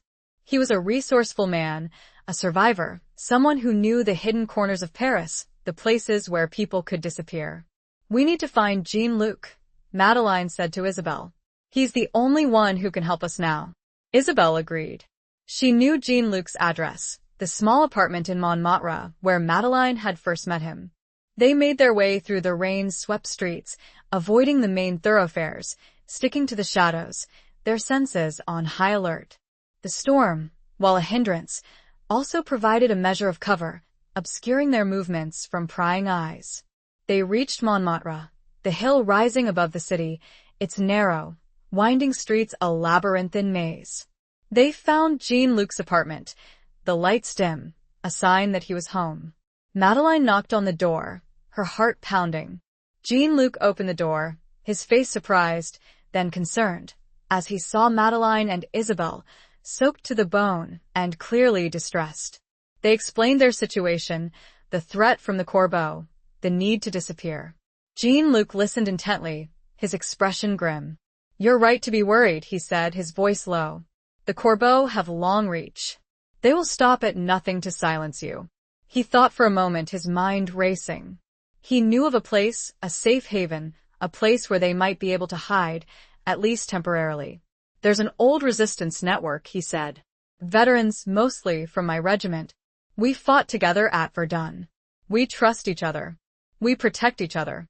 He explained that this network operated outside of Paris, in the countryside, in a region scarred by the war, a place where the echoes of Verdun still resonated. It was a desolate landscape, dotted with abandoned villages, ruined farms, and forgotten trenches. "It's not a comfortable place," Jean-Luc said, "but it's safe. The corbeau won't think to look for you there." Madeline and Isabelle agreed. It was their best hope, their only chance to escape the corbeau's clutches. Jean-Luc contacted his network, using a coded message, arranging for Madeline and Isabelle to be transported to the countryside. They were to leave immediately, under the cover of darkness. They waited in Jean-Luc's apartment, the tension thick in the air. The storm raged outside, the wind howling like a banshee, the rain lashing against the windows. Finally, a vehicle arrived, a battered old truck, driven by a grizzled veteran, a comrade of Jean-Luc's from the Verdun campaign. He greeted them with a curt nod, his eyes wary, his expression grim. Madeline and Isabelle climbed into the back of the truck, huddling together for warmth.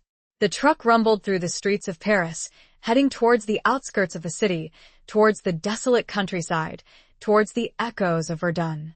As they left Paris behind, Madeline looked back at the city, its lights blurred by the rain, a sense of both relief and sadness washing over her. She was leaving behind everything she knew, everything she loved, but she was also leaving behind the danger, the fear, the constant threat of the corbeau. She was heading towards an uncertain future, a place of shadows and memories, a place where the scars of war were still raw and visible. But she was also heading towards a place of refuge, a place of camaraderie, a place where she might find the strength to continue her fight for justice.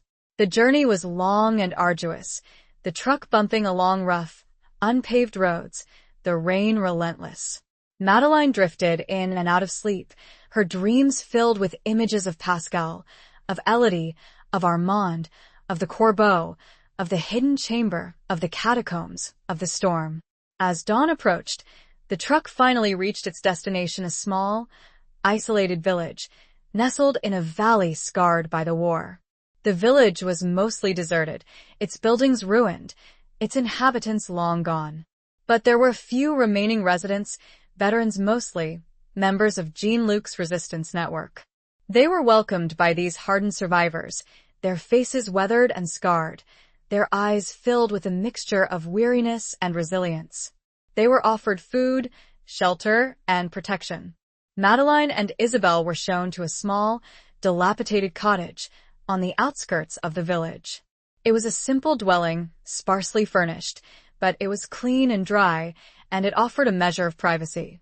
As Madeline settled into the cottage, she felt a sense of exhaustion, but also a sense of hope. She was safe for now.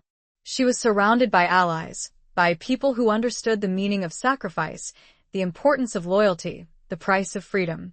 The echoes of Verdun surrounded them. Chapter 17. The Price of Freedom. The days in the Verdun countryside passed slowly, marked by a quiet routine and an undercurrent of constant vigilance.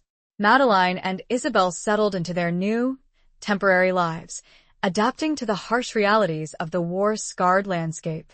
The villagers, mostly veterans and their families, were stoic and reserved, but they offered a quiet solidarity, a shared understanding of the burdens of the past and the uncertainties of the future. Madeline spent her time exploring the surrounding area, walking through the abandoned fields, the ruined farms, the forgotten trenches. The landscape was a haunting reminder of the devastation of war, the scars on the land mirroring the scars on the souls of those who had fought there. She often visited a small, overgrown cemetery, located on a hill overlooking the village, where many of the fallen soldiers of Verdun were buried. She would stand among the weathered headstones, reading the names, imagining the lives that had been cut short, feeling a profound sense of grief and loss. Isabel, more accustomed to the quiet life of a librarian, found solace in books, reading by candlelight in the evenings, losing herself in stories that transported her away from the harsh realities of their current situation. She also helped the villagers with their daily tasks, tending to their gardens, caring for their animals, finding a sense of purpose in these simple acts of service. Claude Dubois, recovering from his gunshot wound, joined them after a week, brought to the village by another member of Jean-Luc's network. He was still weak, but his spirit was undimmed, his determination to see justice served unwavering. They received occasional updates from Jean-Luc, who remained in Paris, monitoring the situation, gathering intelligence, acting as their liaison with General Dubois. The military tribunal was proceeding, slowly but surely, the Corbeaux fighting back with every legal maneuver and underhanded tactic they could muster. But the evidence against them, bolstered by Armand Dubois's confession, was overwhelming. One evening, Jean-Luc arrived in person, his face grim, his demeanor urgent. He brought news that both exhilarated and terrified them. "The tribunal has reached a verdict," he announced, his voice low. "The Corbeaux have been found guilty. They will be sentenced tomorrow." Madeline felt a surge of relief, a sense of victory. Justice was finally being served.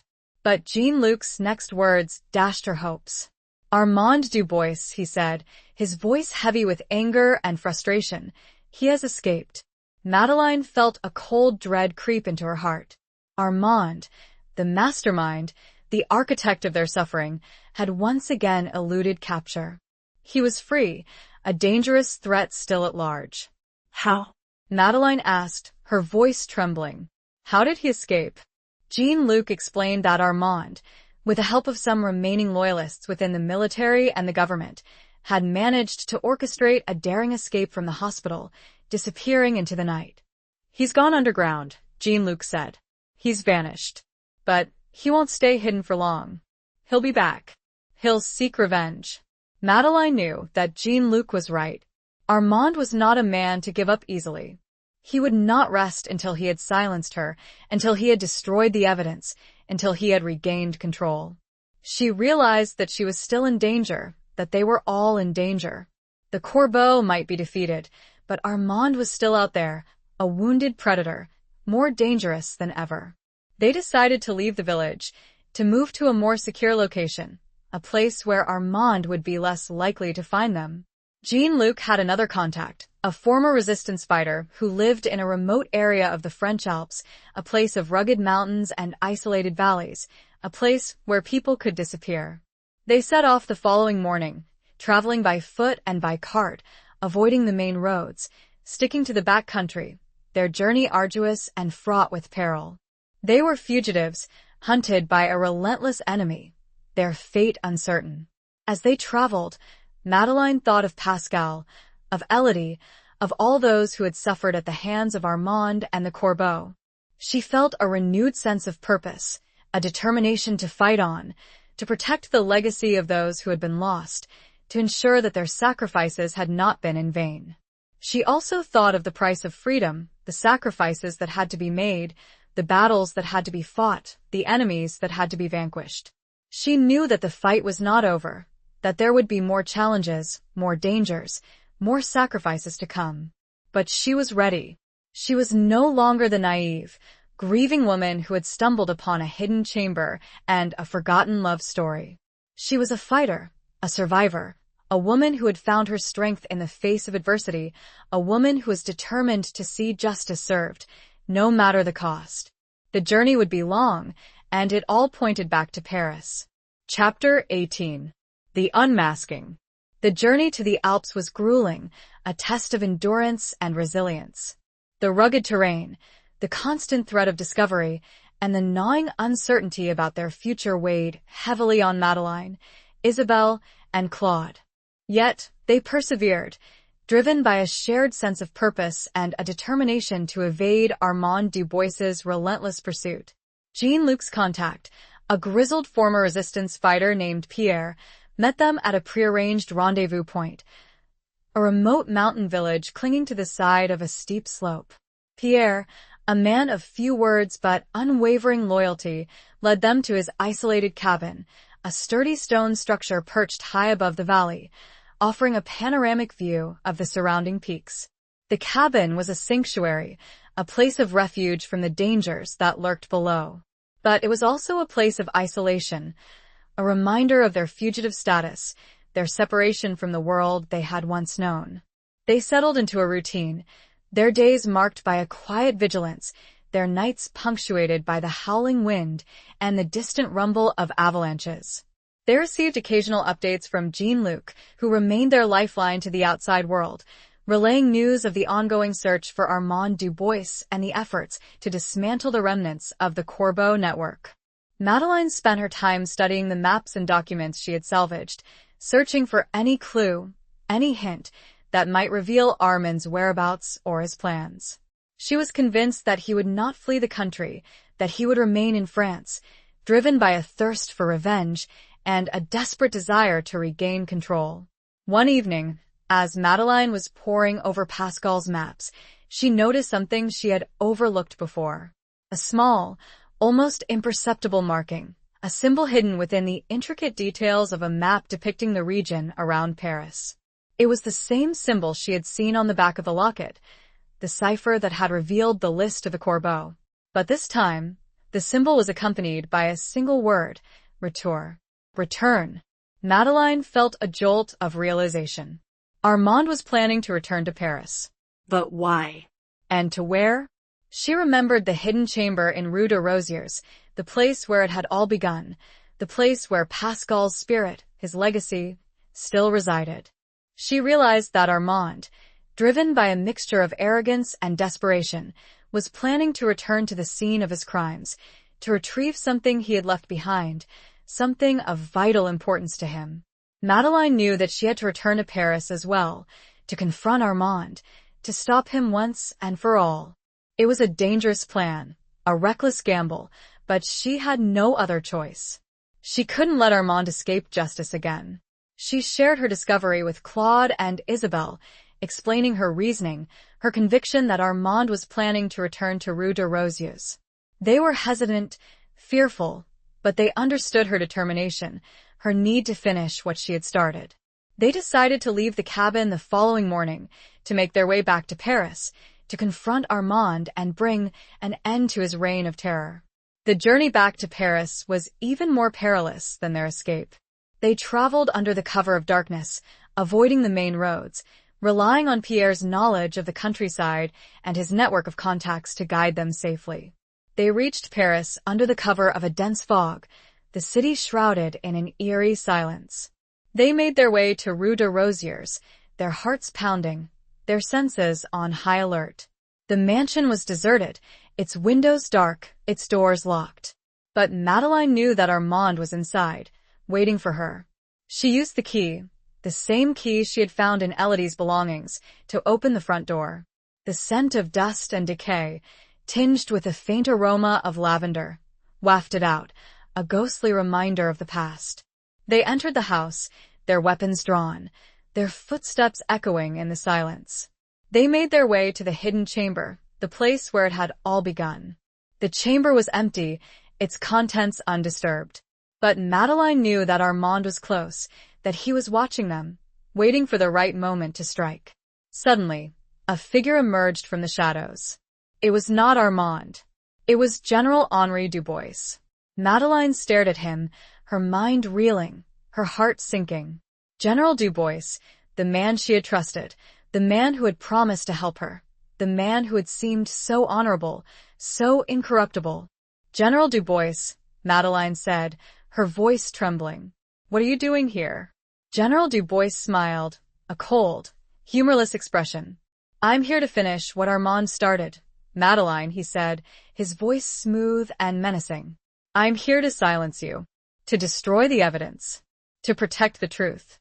He raised a pistol, aiming it at Madeline. Madeline realized the horrifying truth. General Dubois was the one who had struck Armand down in the well. He was a Corbeau. He was the mastermind.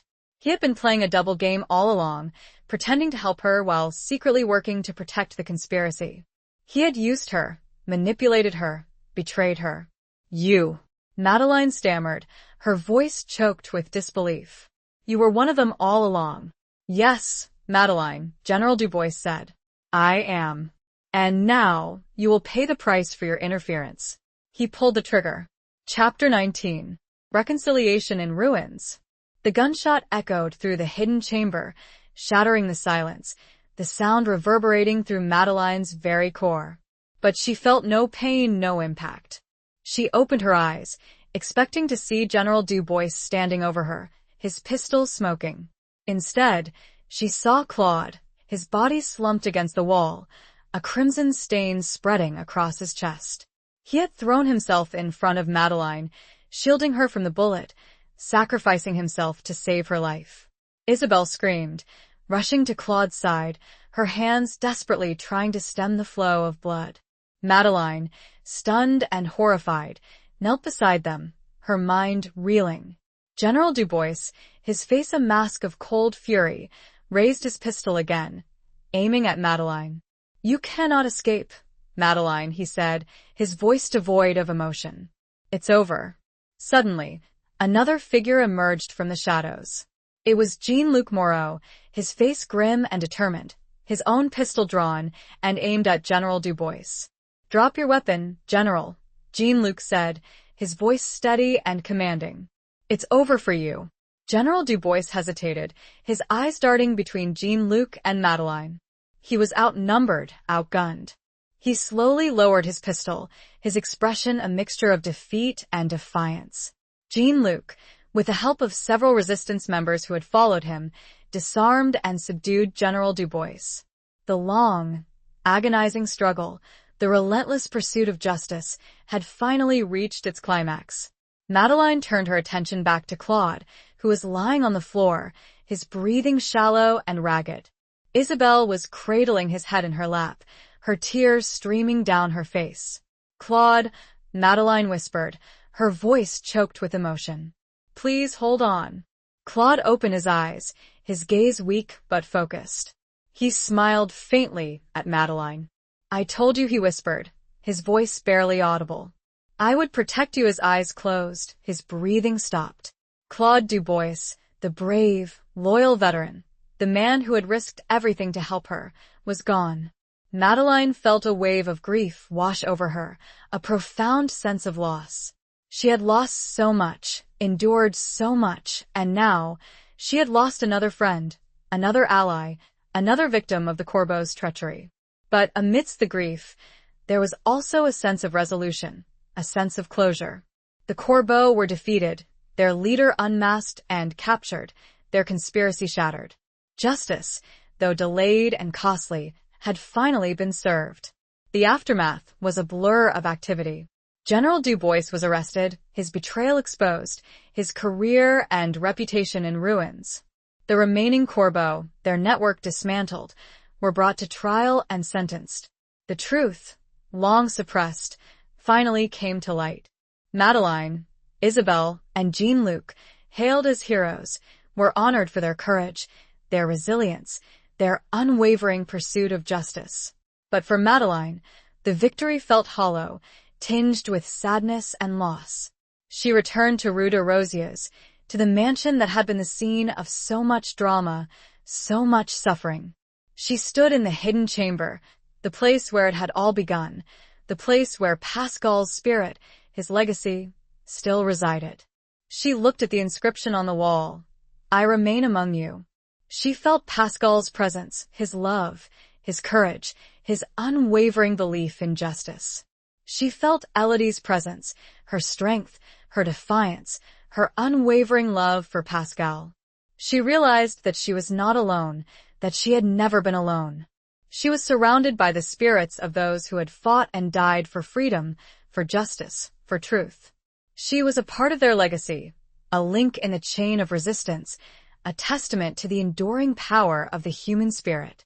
She decided to stay in Paris, to rebuild her life, to honor the memory of those she had lost. She would dedicate herself to preserving the truth, to fighting for justice, to ensuring that the sacrifices of Pascal, of Elodie, of Claude, and of countless others had not been in vain. She would transform the mansion into a memorial, a place of remembrance, a testament to the courage and resilience of the French people during the dark days of the war and its aftermath. She would open the hidden chamber to the public, allowing others to witness the story of Pascal and Elodie, to learn from their struggles, to be inspired by their love and their sacrifice. She also, finally, had a chance to heal. Chapter 20. The Legacy of Remembrance. The years that followed were a testament to Madeleine's resilience and her unwavering commitment to honoring the past while building a future. The mansion at Rue de Rosiers was transformed, not into a sterile museum, but into a living memorial, a place where the echoes of history resonated with the vibrancy of present life. The hidden chamber remained the heart of the memorial, preserved exactly as it had been found, with Pascal's maps, Elodie's letters, and the inscription on the wall serving as poignant reminders of their love and sacrifice. Madeleine often stood in the chamber, feeling their presence, drawing strength from their courage, finding solace in their enduring legacy. The rest of the mansion was dedicated to telling the broader story of the war, the resistance, and the struggle for justice in the aftermath. Exhibits displayed artifacts, photographs, and personal accounts of those who had lived through those turbulent times, honoring not only the heroes, but also the ordinary people who had shown extraordinary courage in the face of adversity.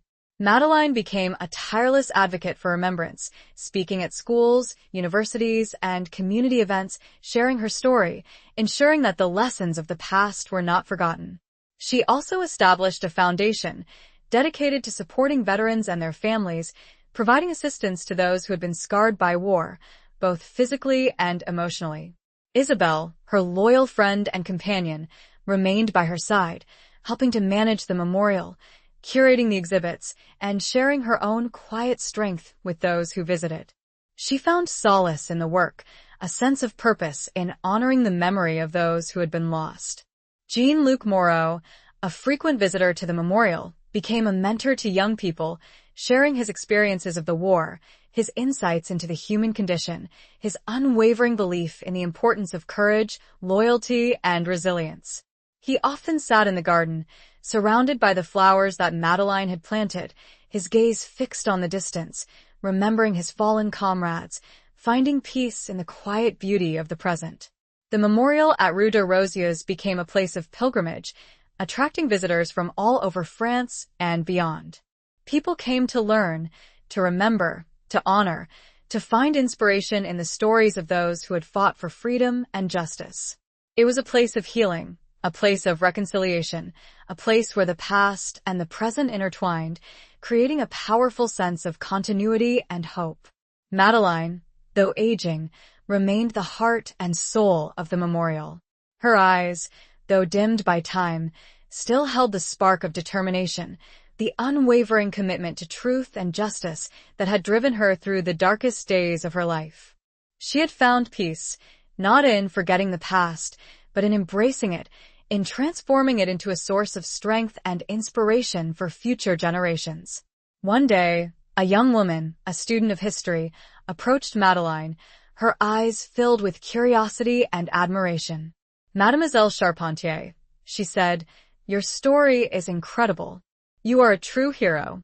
Madeleine smiled, a gentle, knowing expression. "I am not a hero," she said.